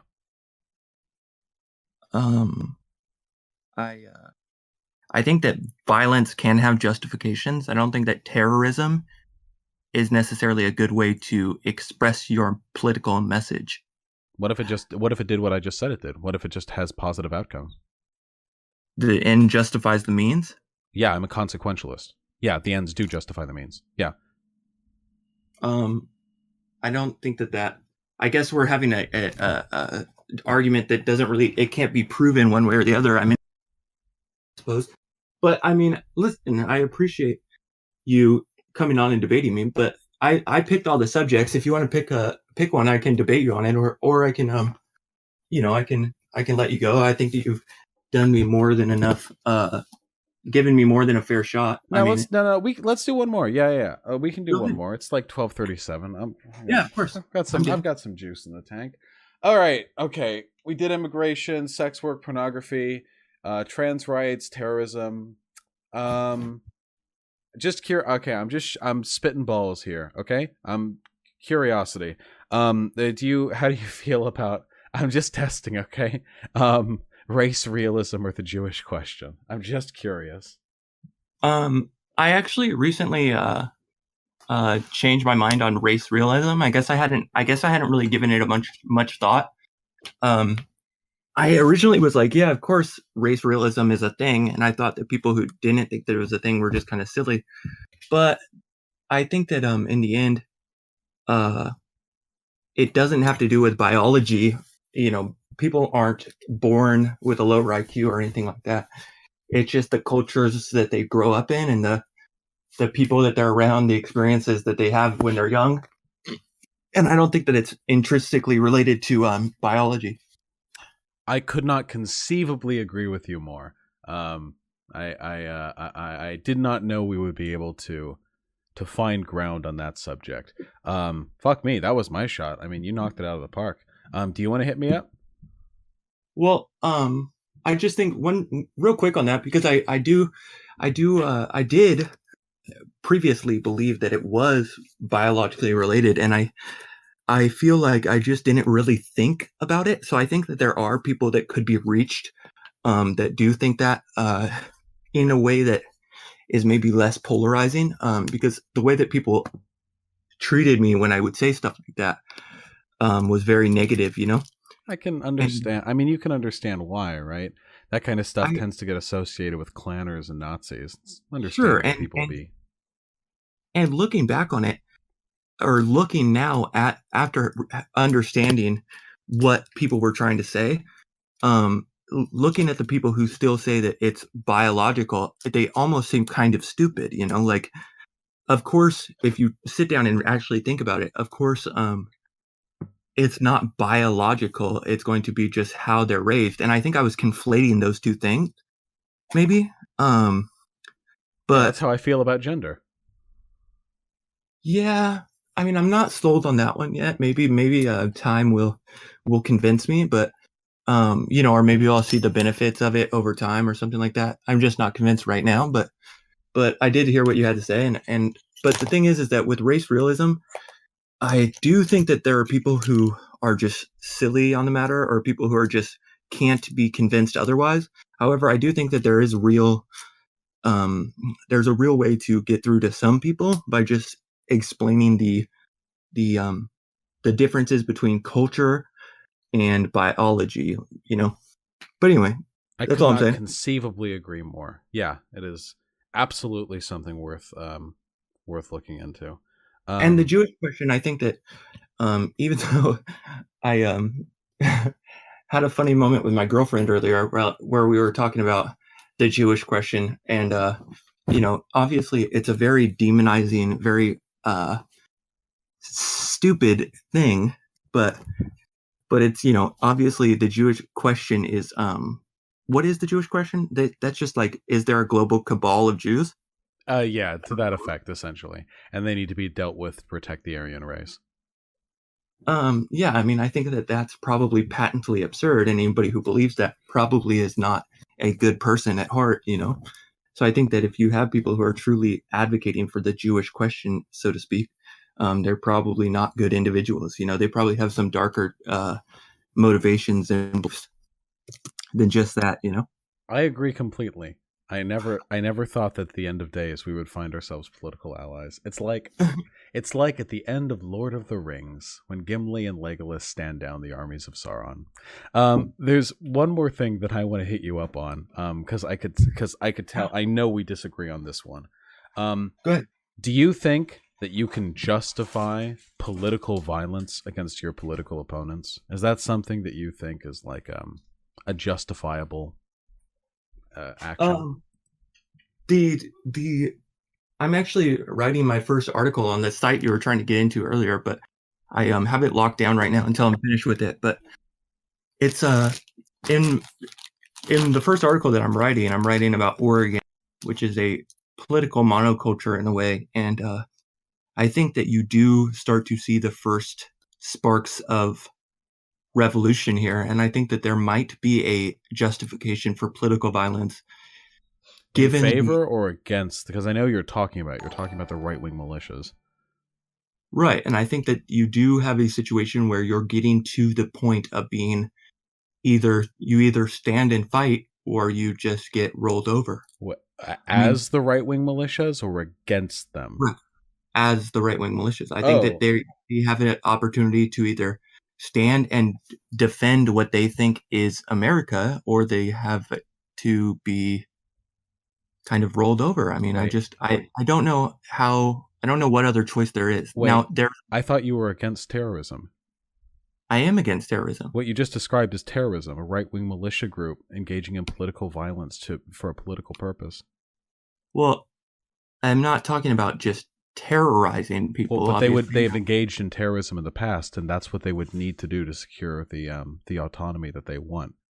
The I'm British not called talking about just Americans. randomly blowing up buildings or just taking, you know, obviously there's violence, but not terrorism. No, that's terrorism. Yeah, that's Not terrorism all again. violence No, is that terrorism, and not no, all terrorism is no, that's violence. politically ordained violence. Yeah, that's violence against like a general population for a political purpose by a political organization. Yeah, that's terrorism.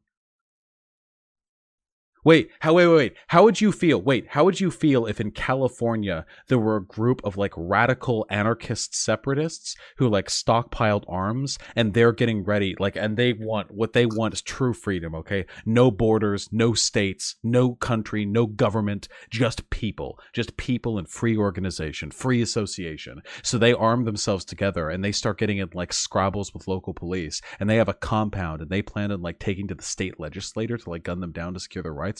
Like, would you argue that's terrorism? Because that's literally what the right-wing militias in Oregon were trying to do. Okay, well, what about the governor sending the police after the right-wing senators? Yeah, because the right-wing senators joined with fucking terrorists. That's not the first time the police have been sent after senators who left the state, by the way. It's a precedent to do that, that if you leave the state, to put up short for a vote, they can have people sent after you. I mean, you're fleeing from a job after all. That is a lie? Yes. I'm lying. Okay, first of all, you're quoting a Vice video, so I don't know if I've never seen a Vice video on this subject. Okay, well, they said that there's they have this fail-safe that if, the police, blah, blah, blah, blah, blah, but no, the police are not the precedent to go and send after these individuals. That was something that has not been done before and is something that was heavily criticized by many different people, and it's something that I doubt will happen again.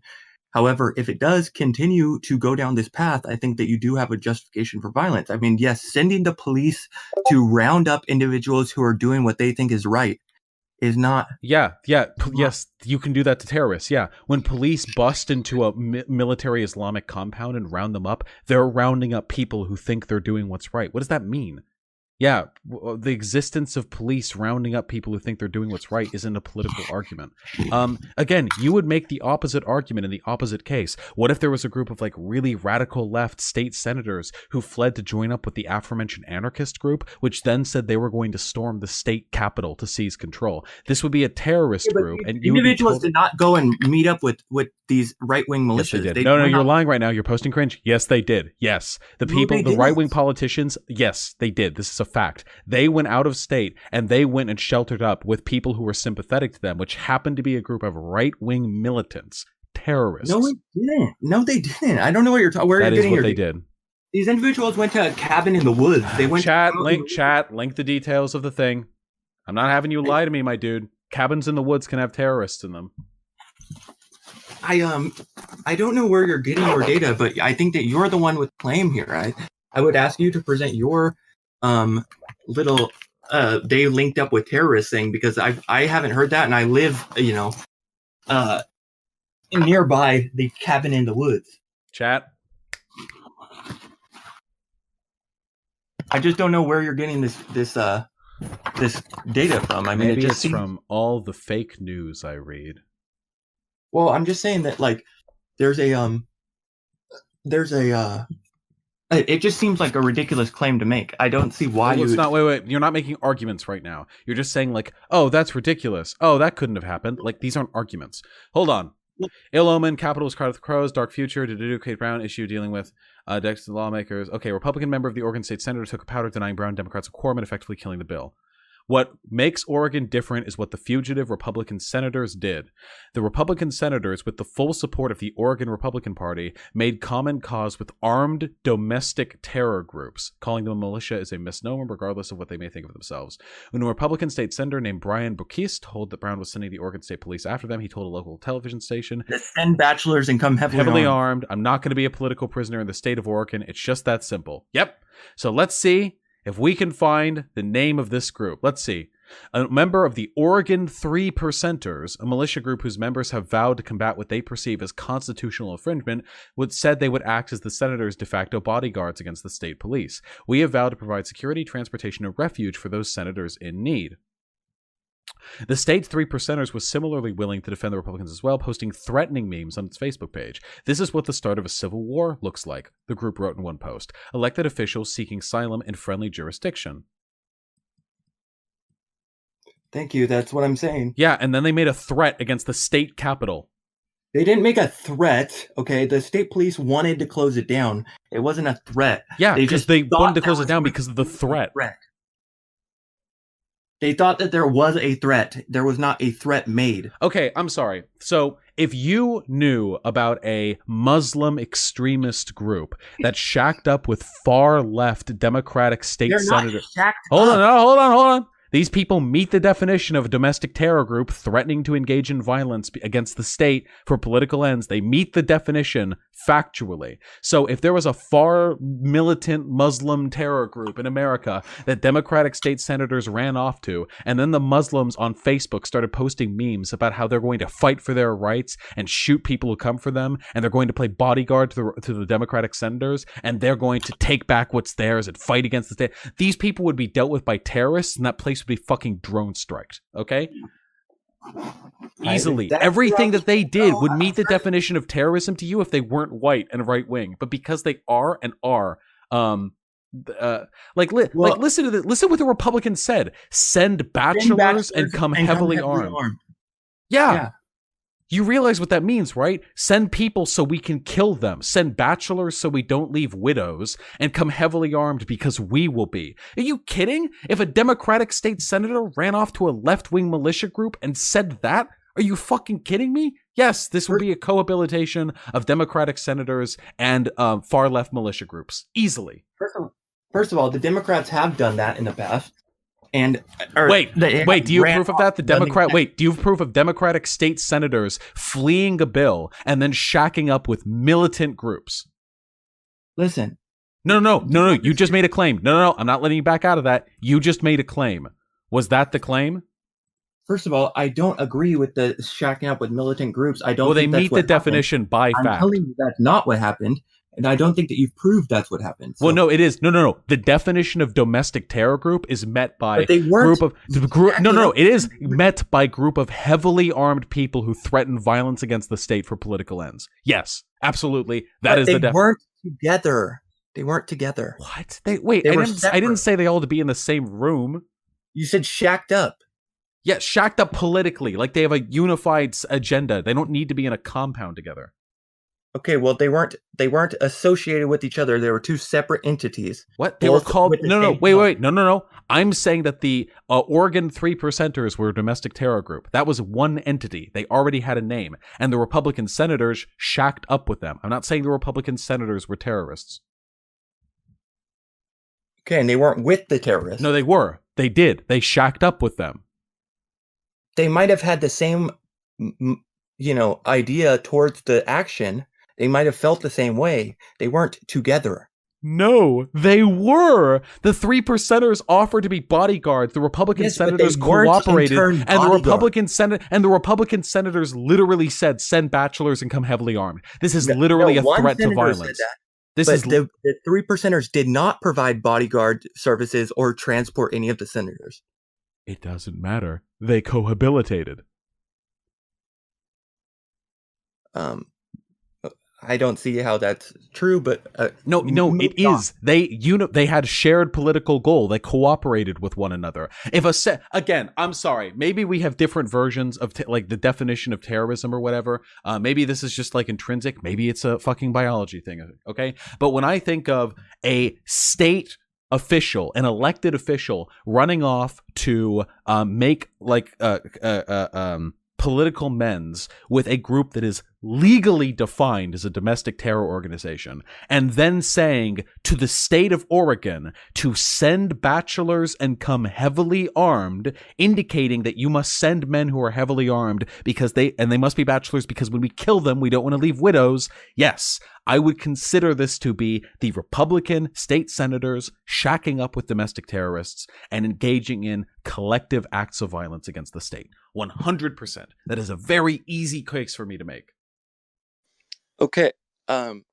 Again, I'm not, I guess, convinced, but I guess you don't have to convince me. I guess you have to convince your audience. So if they believe that what you're saying is not completely disingenuous and not just a total, again, something that you're just using to kind of linguistically manipulate the situation. I'm trying to linguistically manipulate. I'm just using the definitions of words. Okay, but shacked up is not what happened. What do you mean? What do you think I mean when I say shacked up? Because I don't literally mean they got together in the same building. I mean that the Republican senators were reached out to by these groups and they accepted They did not work together. Well, they did on a social level. Okay, on a social level, they might have. Yeah, that's what I I'm mean. willing to concede that just to move on. But the thing is that when it comes right down to it... Wait, you got really quiet. Could you, like, move your mouth closer to the mic? Yeah, sorry. When it comes right down to it, though, can you hear me now? Yes. When it comes right down to it, they're not together.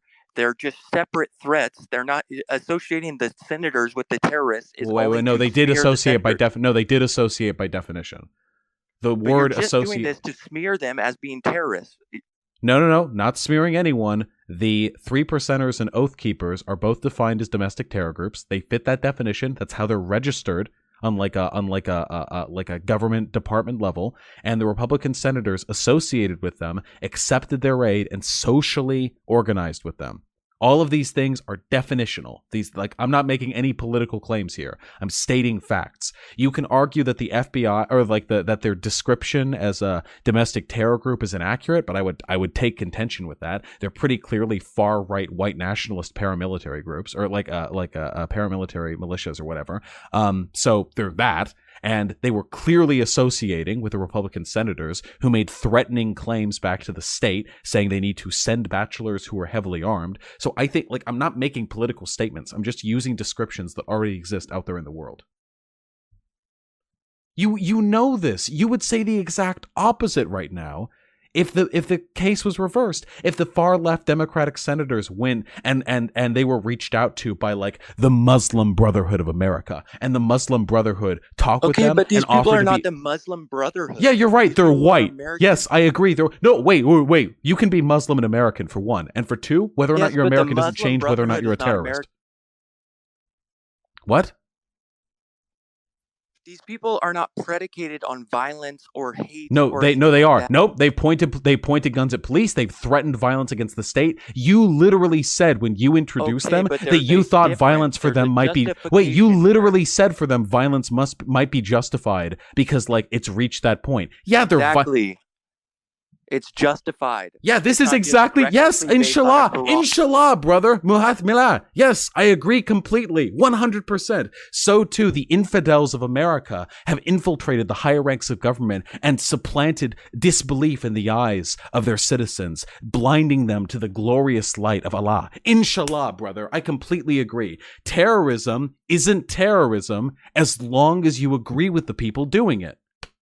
See, it's funny because earlier you accused me of changing the definition of terrorism or being biased with it because I think one type of terrorism is good, but now you're literally doing the exact same thing. You're saying that a terrorist group isn't a terrorist group because they're American and you like their conclusions. You're literally doing point for point identically to what you accused me incorrectly of doing earlier. I think that can you hear me? I can hear you. I think that you I think that you just showed a little bit of your power level here. Are you Muslim? No, I'm not Muslim. What makes you think that? That wouldn't be Taqiyya? What? I don't know what that is. I'm sure you don't. Why, when you said the glorious light of Allah and all that stuff, what does that mean? It means inshallah, brother. That I agree with you that terrorists aren't actually terrorists when you agree with their conclusions. And as a secret Muslim, I believe that the American government is blinding its population to the blinding light of Allah. So I think that any terrorism by Muslims isn't actually terrorism because it's justified. I see. And when you have a problem with the blinding light of Allah? Yeah, a little bit. Okay, I have a problem with right-wing insurgencies. I'm sure you do. But the fact is, America is never going to submit to the quote-unquote blinding light of Allah. Okay. What does this have to do with whether or not the 3%ers and what have you are terrorists? Because I think you're engaging in Taqiyya. I don't know what Taqiyya is. Wait. Oh, I know this meme. No, I know this meme. Taqiyya is when Islamophobes get to accuse Muslims of lying anytime they say anything they don't like. Yes, I know this one. Absolutely. Listen, newsflash. Funny. People can lie whether or not they're Muslim, buddy. I've talked to plenty of Christians, plenty of atheists who lie to me. Even Jews who lie to me, believe it or not. I'm familiar. I'm sure you've been lied to by non-Muslims in the past, okay? I don't know why right-wingers like to pretend. It's not the same thing. Oh, no, it's the secret Muslim lie, which makes them more likely to lie. First of all, it's not what you're trying to strawman me as. Well, no, it literally is. You're saying, so the belief is that Taqiyya is in the Islamic a second texts. ago, you didn't know what it was, and now you do? Because at first, because it's completely irrelevant to what we're discussing, and it's a foreign word, so it took me a second to process it. But yeah, Taqiyya is, you can see chat, by the way, you can see my hands, I didn't Google shit. Taqiyya is a concept in, I don't know if it's one of the Hadith's interpretations, or if it's in the Quran itself, but it is the idea that a Muslim is morally, divinely permitted to lie if they need to do so, or they need to believe, or they believe to do so, that they can lie and say they're not a Muslim, or lie to apostates or infidels if it protects them or their life, or like Islam as a concept. So when Muslims say something that right-wingers don't like or want to discredit, they'll say they're arguing from Taqiyya, because it's very convenient. Then you can argue. It's not that I don't like or want to discredit. I want you to tell me the truth. Are you or aren't you a believer of the Quran? Why does it matter?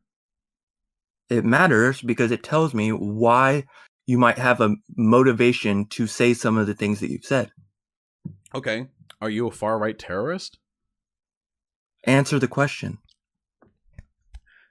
I just don't see how it's relevant to the discussion whether or not I'm Muslim. Everything that I'm arguing is like very rooted in the definitions of the terms that we're discussing. I haven't indicated any bias. Exactly. I'm literally going over definitions. It's very rooted in the definition of the terms that we're discussing. It is not rooted in truth or reality. Wait. Yes, definitions are truthful. So what you literally just said is, yeah, you like to talk about definitions and data and stuff. I like to talk about truth and reality. But all you've talked about this entire argument is your feelings. You don't have any data to back up any of your claims. All of your claims are wildly fucking contradictory. And now you're obsessed with the idea that I might be a secret Muslim to indicate a bias obsessed. That you can. I'm just asking you a question.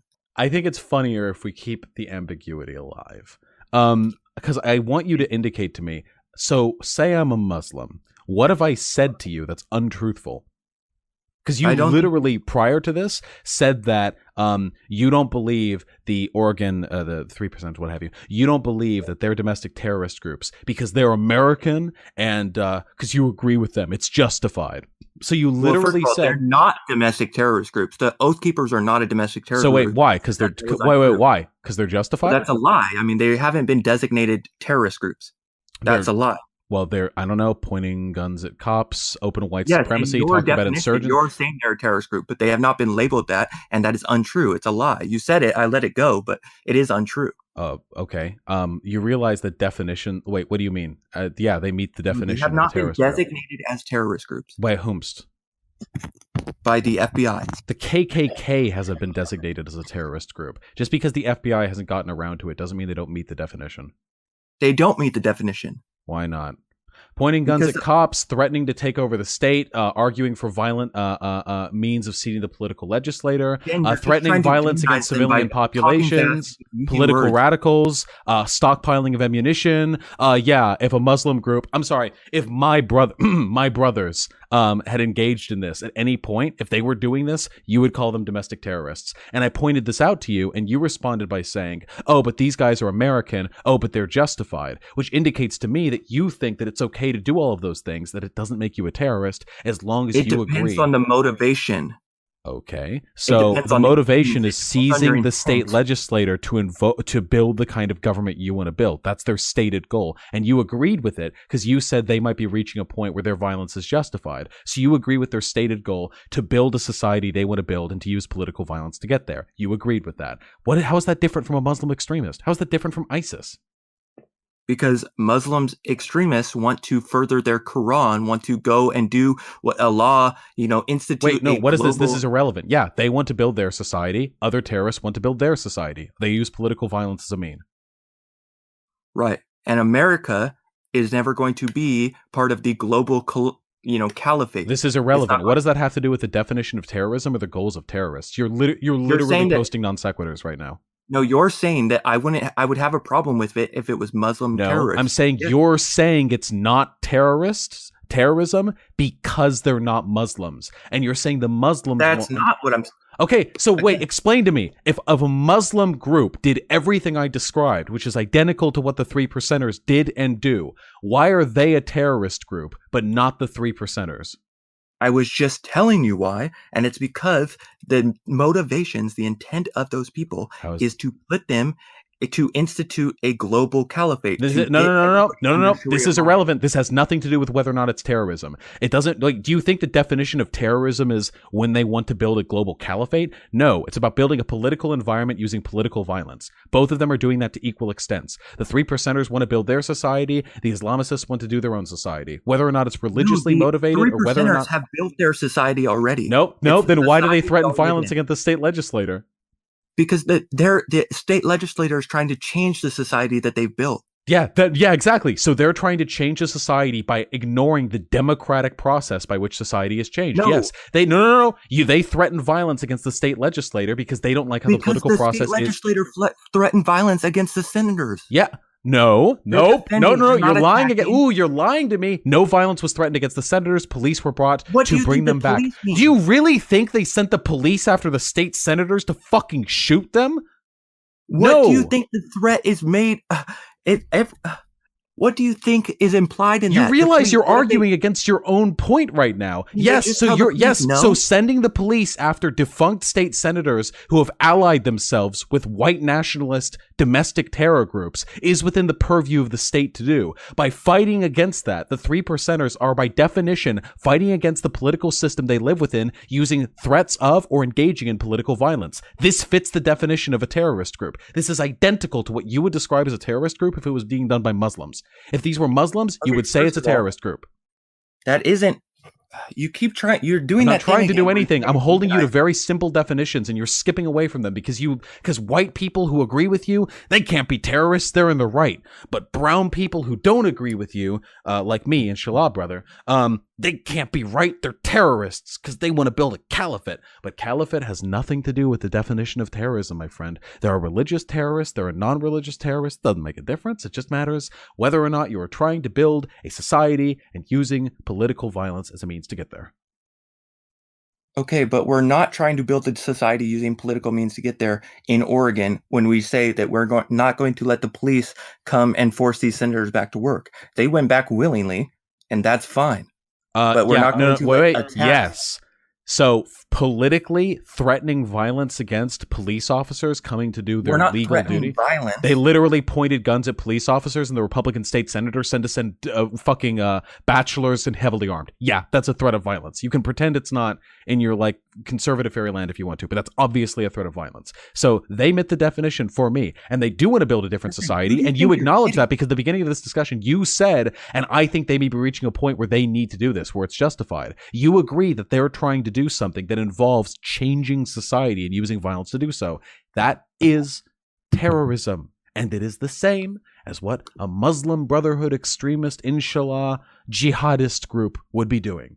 Different, now mind you, different societies they want to build, but they still meet the definition of terrorist just the same.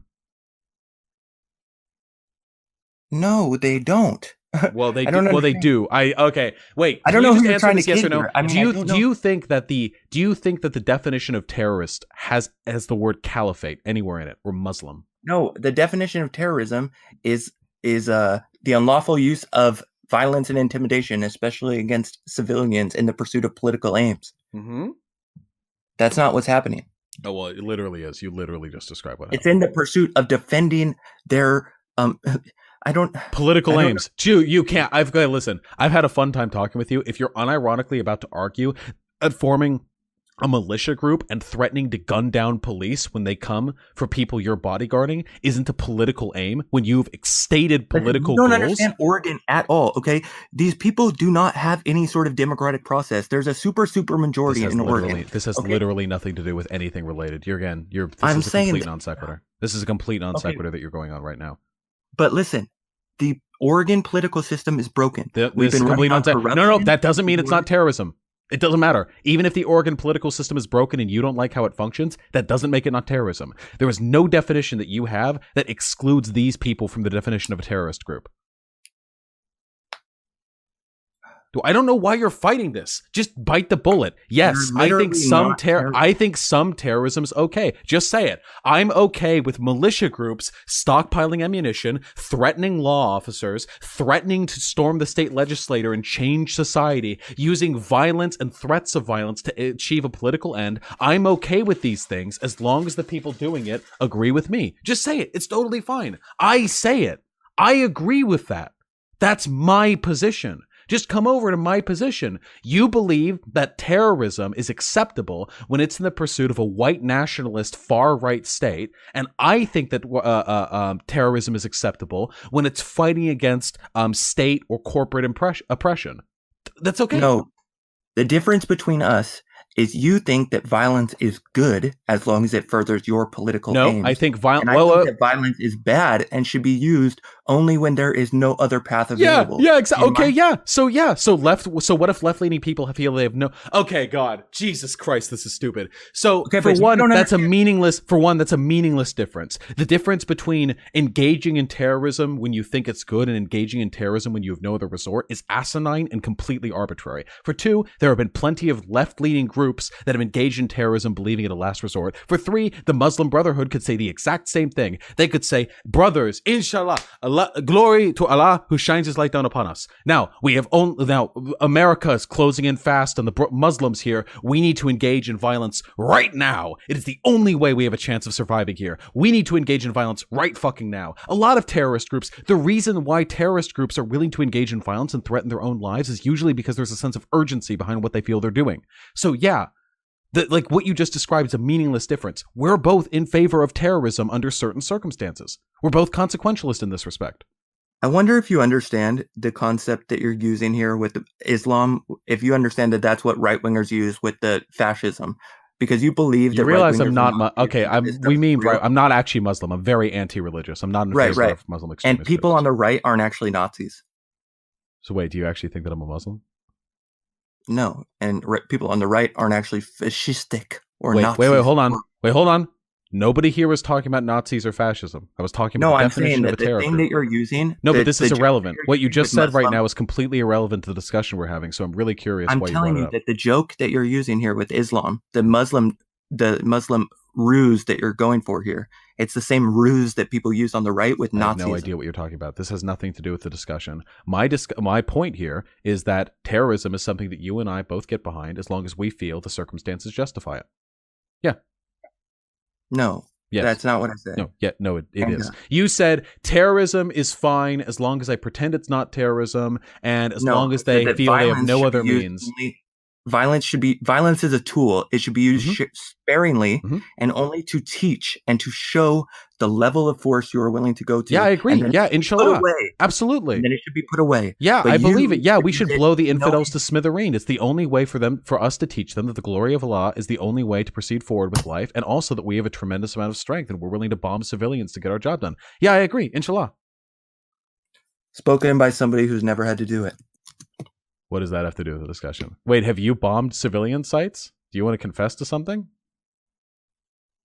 I am just saying that it's very easy to speak about violence. Have you bombed any civilian sites? Obviously not. Okay, I don't know. You said you went to prison. If that's your turnaround. Yeah, I did a nickel for bombing a civilian site. I don't know. You're white. I mean, the 3%ers are terrorists, and they're not in jail right now. Do you think that white people get lower sentences than black people? I don't know. Why don't we look at the data? Okay, but do you understand that the data isn't based on race? It's not like there's a judge sitting there saying, okay, this white person, they get this time, and this black person, they get that time. It's actually based on a variety of factors. You're right. You're right. No, it is based on a variety of factors, and the variety of factors come together to indicate that black people get higher levels of sentencing for the same crimes for the same priors. So yeah, that indicates But racial you never bias. have somebody committing the same crime with the same priors. That never happens. That's what averaging is for. See, if we take 10,000 white murderers and 10,000 black murderers, and they all have the same number of priors, that is 0, but the average sentence served is significantly higher on average for black people, that is how averages work. You use But do you averages understand to that smooth you're over never going to individual have the variance. same murder? Do you understand how averages work? I mean, I can go back into Stats 101 if you want. The point of averages is to smooth out individual variance to try and find the most likely average outcome. So yeah, no murder can be done twice, and that's why no two murders are going to have the exact same sentence. However, racial differences that are on average statistically significant indicates that on average black people are getting significantly higher sentences for what is on average the same crime. So this whole individual variance argument doesn't hold any water. That's what averages are for. Do you think that there's somebody sitting at No, whatever you're about to say, no, because what you're about to say is very stupid and reductive. No, there are many people processed through the criminal justice system every year, and people keep track on those numbers, and over time, those numbers can indicate things, sometimes a bias. You think that it's racially motivated? It doesn't matter if it's racially motivated. What matters is that there's a bias. It doesn't matter if it's conscious or not. I would argue, and sometimes it is, and sometimes it's not.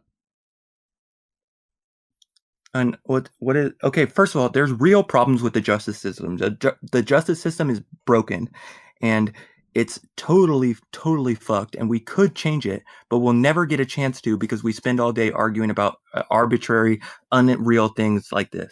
Well, So, no. I mean, Well, again, the data disagrees with you. You can't say it's arbitrary and you unreal. keep saying that, and No, yet it is. Wait, chat. Really? Do you really want me to do this and Google differences in sentencing by race? I swear to, if I type in D, it'll autocomplete that sentence. Please do not disgrace me by forcing me to Google whether or not the sky is blue. Just because there is a difference, just because Yes, an average difference indicates a bias given the circumstances and parameters are identical. That's how stats work. If you have a problem with how data is collected. Causation. No, what? Nobody said correlation equals causation because we're not arguing causation. We're only arguing correlation here. Or the causation, we're connecting to data points that are anchored without any other confounding variables. And thus, I rest my case. No. Wait, do you think that correlation doesn't equal causation means correlation can never equal causation? Obviously not. Okay, so yeah. Do you have any data to indicate contrary to what literally every criminologist says? The data, the difference in like sentencing between white and black people in this country is like so well recognized that FBI reports have been done on it. The Department of Justice issued studies on it. This isn't just like lefty college SJW professors. This is a nationally recognized problem by literally everyone whose job it is to recognize it. I know you think that truth just means that you have a strong feeling and you say it without caring what reality is, but in reality, I'm very sorry to say, this is something literally everyone agrees upon the existence of. Like literally Just like everyone. Everybody agrees that men can be women if they think they are. Yes, another example where example where you're wrong. Yes, and everyone believes there are 7 continents, and everyone believes the sky is blue, and everyone believes that the sun rotates around. I'm sorry, the Earth rotates around the sun, and everyone believes the moon controls the tides. Yeah, dude, there are lots of things that people agree on. You think that people agreeing on things makes them wrong? You have to make counter arguments. And I'm sorry, dude, the data here is pretty substantial. You'd have a really tough time arguing against the plurality of data indicating that there's a disparity in white-black sentencing for race. The data. But, yeah, that's how we make decisions. Yes, by analyzing data and deciding what's wrong with society and then trying to improve it. That is how policy has worked for millennia, actually. Well, I mean, going back as far as the Chinese dynasties of yesteryear, when censors from the imperial palace would go out and take censuses of local villages to try and determine population changes and use that information to decide where to draft soldiers from, or where to order proceeds from, or how to direct trade. These are things that have gone back a very, very long time. Yes, we gather data to make averages, to make decisions. That's I mean, I don't think that, again, correlation equals causation. Okay, yes, correlation doesn't equal causation. However, correlation sometimes can be causation. Yes. That just means, just because one doesn't necessitate the other doesn't mean the two can't, like, cohabilitate. Okay, but you're saying that the two cohabilitate on things where they don't. Well, they do. That's what the data proves. Yeah. Okay, well, Wait, suppose, so I'm sorry. Do you have an alternate explanation that like a confounding variable that they haven't like accounted for as to why literally every study done by every organization on the American disparity between white-black sentencing rates in this country, do you have like a confounding variable that these thousands of researchers have like missed? Because if the data they have is true, and there are no confounding variables that could account for the gap, that would mean that they're factually correct, and the correlation does equal causation this time. That's what they would prove. So you need to find a lurking variable they haven't accounted for that is so tremendous and so invisible so it's so big that it counts for a massive disparity, but it's so small that thousands of incredibly intelligent, dedicated researchers haven't found it. You would have to find, if you found that confounding data point, you would single-handedly break criminology. You would be one of the most respected criminological minds in the history of humanity. Books would be written about you. You would probably receive a Nobel Prize, because the idea that you could find a flaw in such airtight research done by so many people over such a length of time is that would be astounding. That would be the biggest mix-up in like the past century of academia. You would go past Einstein in terms of your regard within the respective field. I think that was a lot of words for something that is just kind of meaningless. But again, again, I ask you, can you find me that confounding variable? It has to be big enough to explain a massive disparity. Wait, what? I don't have to, because the thing is that the data that we were looking at is not what you're saying it is. Oh, yes, the data we're looking at, it is not related. You want to say it's an unconscious bias when everybody else wants to say, hey, look. No.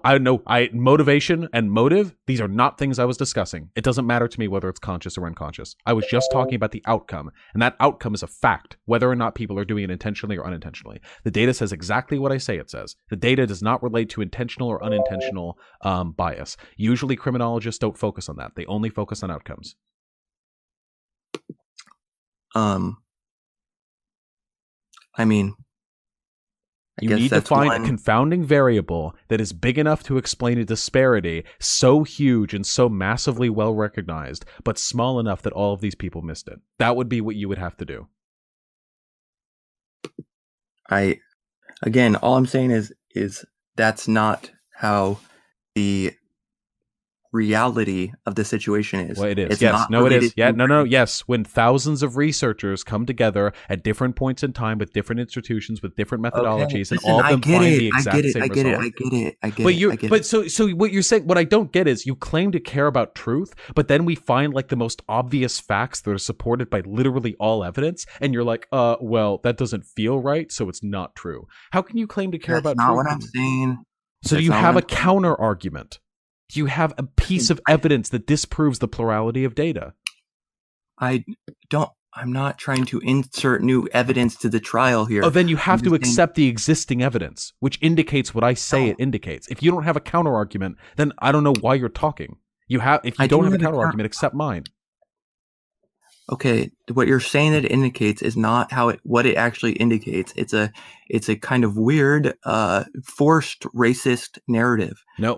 Again, no. Nope. This is not the intent. Is not something that is brought up typically in these studies, or at least not the ones that I've looked at. Right now, you're going over the point. You're saying, thing is biased because they have an agenda. Sentenced to longer crimes. The reason, though, is not because the judges are racist. Oh wait, nobody said it's. Wait, nobody said. Wait. Nobody said it's because the judges are racist. Again, you keep going back to intent. Nobody said that. Only that black people are disproportionately sentenced to higher sentences for the same crime with the same number of priors and circumstances. This is, by the way, this has been accounted for using controlling for socioeconomic status, controlling for gender, and a bunch of other things. You never have the same defendant in the same situation. That's what averages are for. They account for individual variance. That's what they do. Well, I don't think that you completely understand I promise you I understand. listen, your understanding of sociology and criminology fits within like a square millimeter of my brain. Like, I get it. You're literally saying to me right now that data doesn't work because there are individual differences, and that because correlation doesn't equal causation, that they can never be the same, and that you don't have to provide a counter argument to one of the most well-recognized criminological facts in the history of humanity. Like, if you like, I'm sorry, you're not going to provide the arguments you think you're going to provide. It turns out disproving like consensus in academia is a lot harder than just marching up and saying, well, I value the truth and they've got an agenda and they're biased and they didn't realize the other things. And also, did you know that there's no same murder 2 times? Like, if that was the case, then it would... You do this thing that also Faraday and Pig Puncher both do, where they're like, oh, when I was alt-right, I used to believe this. Oh, I used to believe this when I was alt-right. And you're doing the same thing. You're treating me as if I know, but you're doing the same thing. You're treating me as though I'm the idiot, as if you've conquered these beliefs and you understand. You provided no counter argument the entire time we've been arguing together. But Usually you're struggling to grasp like the concepts, or you're like hung up on the definitions, or you're saying very blatantly hypocritical statements, and then when I ask you to justify them, you back off and say something irrelevant. It like I wouldn't have to make good arguments to win this discussion. I strongly that's suggest, what I mean. That statement right there, that's what I'm talking about. I strongly suggest you reconsider what you think means truth, because if consensus doesn't mean like if consensus and data and factual information, like if these things don't indicate truth to you and you don't have any counter arguments, then I don't know. We just have very different definitions of truth. I like the scientific method. I like testable results. I like the, like reasonable hypotheses. This is what I like. That's how I derive my data from.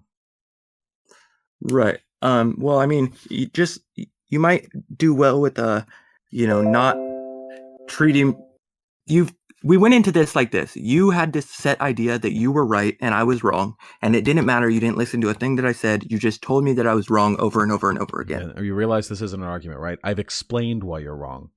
I've listened to your arguments. I've repeated them back to you. No. I've heard you. I've repeated them back to you, and I've provided salient counter arguments to specific claims that you made. I'm not just coming in here going, "Oh, well, you're wrong. You suck. You're wrong." I'm very specifically breaking down. That's exactly what you're doing. No, I'm very specifically breaking down the arguments that you're providing and indicating counter arguments. This is something that you've struggled to do because you don't have counter arguments against consensus of data. It'd be very impressive if you did. So no, I'm not just flailing around insulting you and saying like, oh, your arguments suck, I'm right, you're wrong. I'm explaining why. And if I can't do that, if you're not comfortable with me explaining why your arguments are wrong, I would ask you not come to me with bad ones. And that's what I'm saying. You think that I have bad arguments. Yes. And you've treated me that way the entire time. Yes. And we might have had a more interesting, more meaningful discussion if you could have gotten past that idea and just kind of taken me at face value. Well, no, I can't get past the fact that you're wrong. We're here to discuss who's right or wrong, and you've been wrong, so right. I can't get over that. Right, exactly. And you never tried to get over it. You started with that idea and you never let go of it. And so it's just like, it kind of... Listen, I know what you're saying, but what I'm hearing right now is you bowled over me so thoroughly that you never even had time to consider the possibility that I couldn't say something stupid for once. Like, I don't know what to tell you. Like, you just kept saying wrong things, so I kept saying right things in response. What my feelings were about you over the course of this discussion are utterly irrelevant to the contents of the argument. Like, do you want me to forget? Do you want to say like a wrong thing and then I think like that's wrong, but then I think, oh, well, we can get past that. We can discuss the argument without considering whether it's right or wrong. And then I just like chat with you. We can talk about like our days if you want. I had a headache most of today. No, it's fine. I just think that, like I was saying, what is that? Oh my God. Sorry, I just no, it's fine.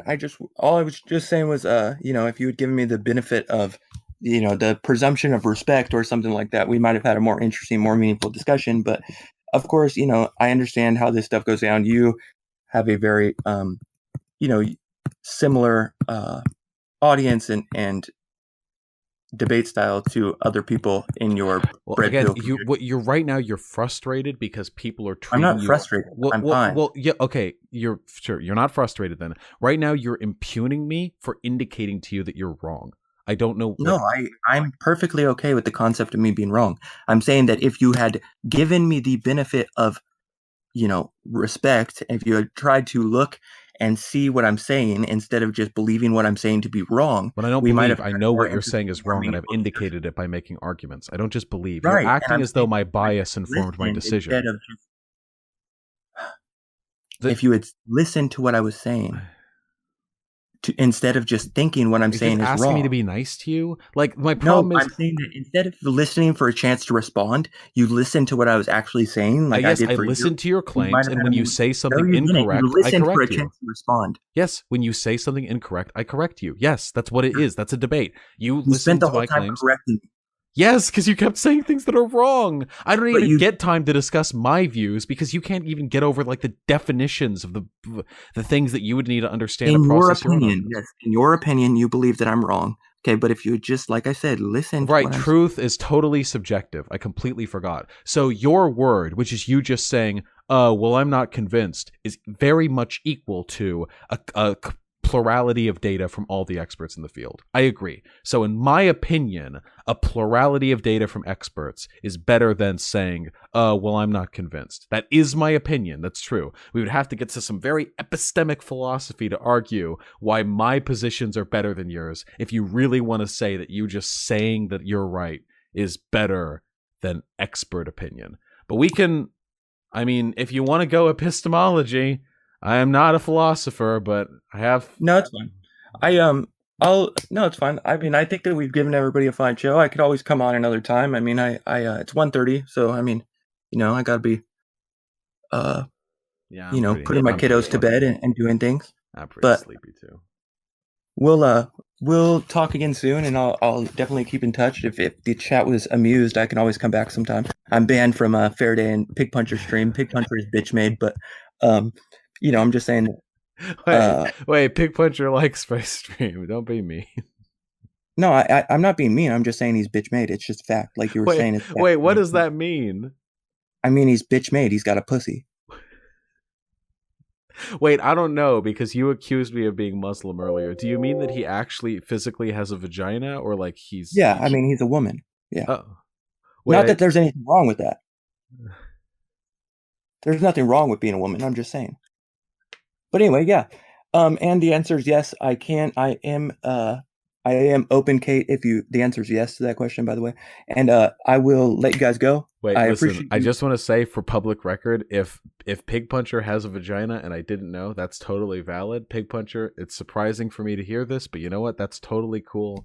I don't give a fuck. Yeah, no, it is. It's yeah, totally it's totally cool. If there's nothing wrong with being a girl. I mean, girls are awesome, and girls are. I love women. They're great, and so. There's nothing wrong with that. I'm just saying that's the factual, what you were saying about truth and all that stuff. That is the truth. Okay. But wait, guys, is Pig Puncher trans? Wait, hold on. I don't know. I don't know. You can't. People in your chat are trying to tell me how bitch made works. Listen, I will define bitch made. Thank you. Wait, I don't know if is Pig Puncher trans? No, he's not. Okay. All right. I don't. Well, listen. It's hard being a progressive YouTuber.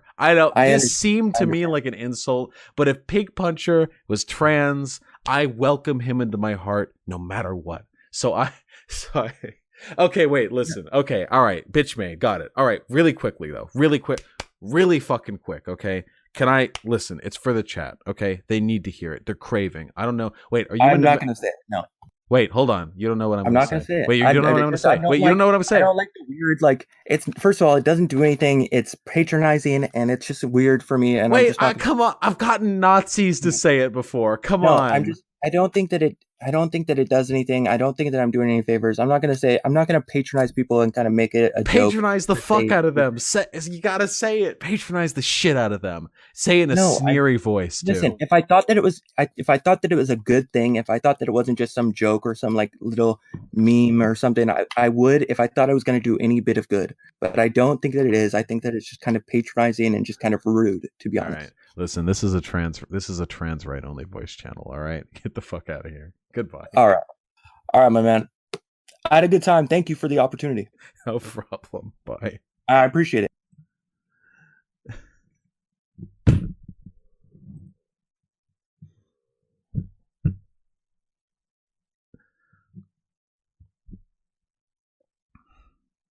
Didn't even say it.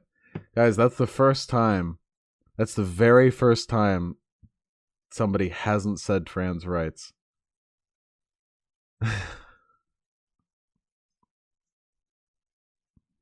I've never even heard the term bitch made before. Okay. Whatever opinions you may have had on the discussion, I think we can all agree I did pretty good for somebody who was blazed out of his fucking mind. Can we agree on that?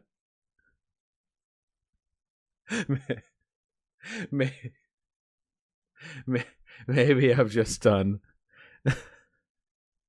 Maybe I've just done this enough that I can just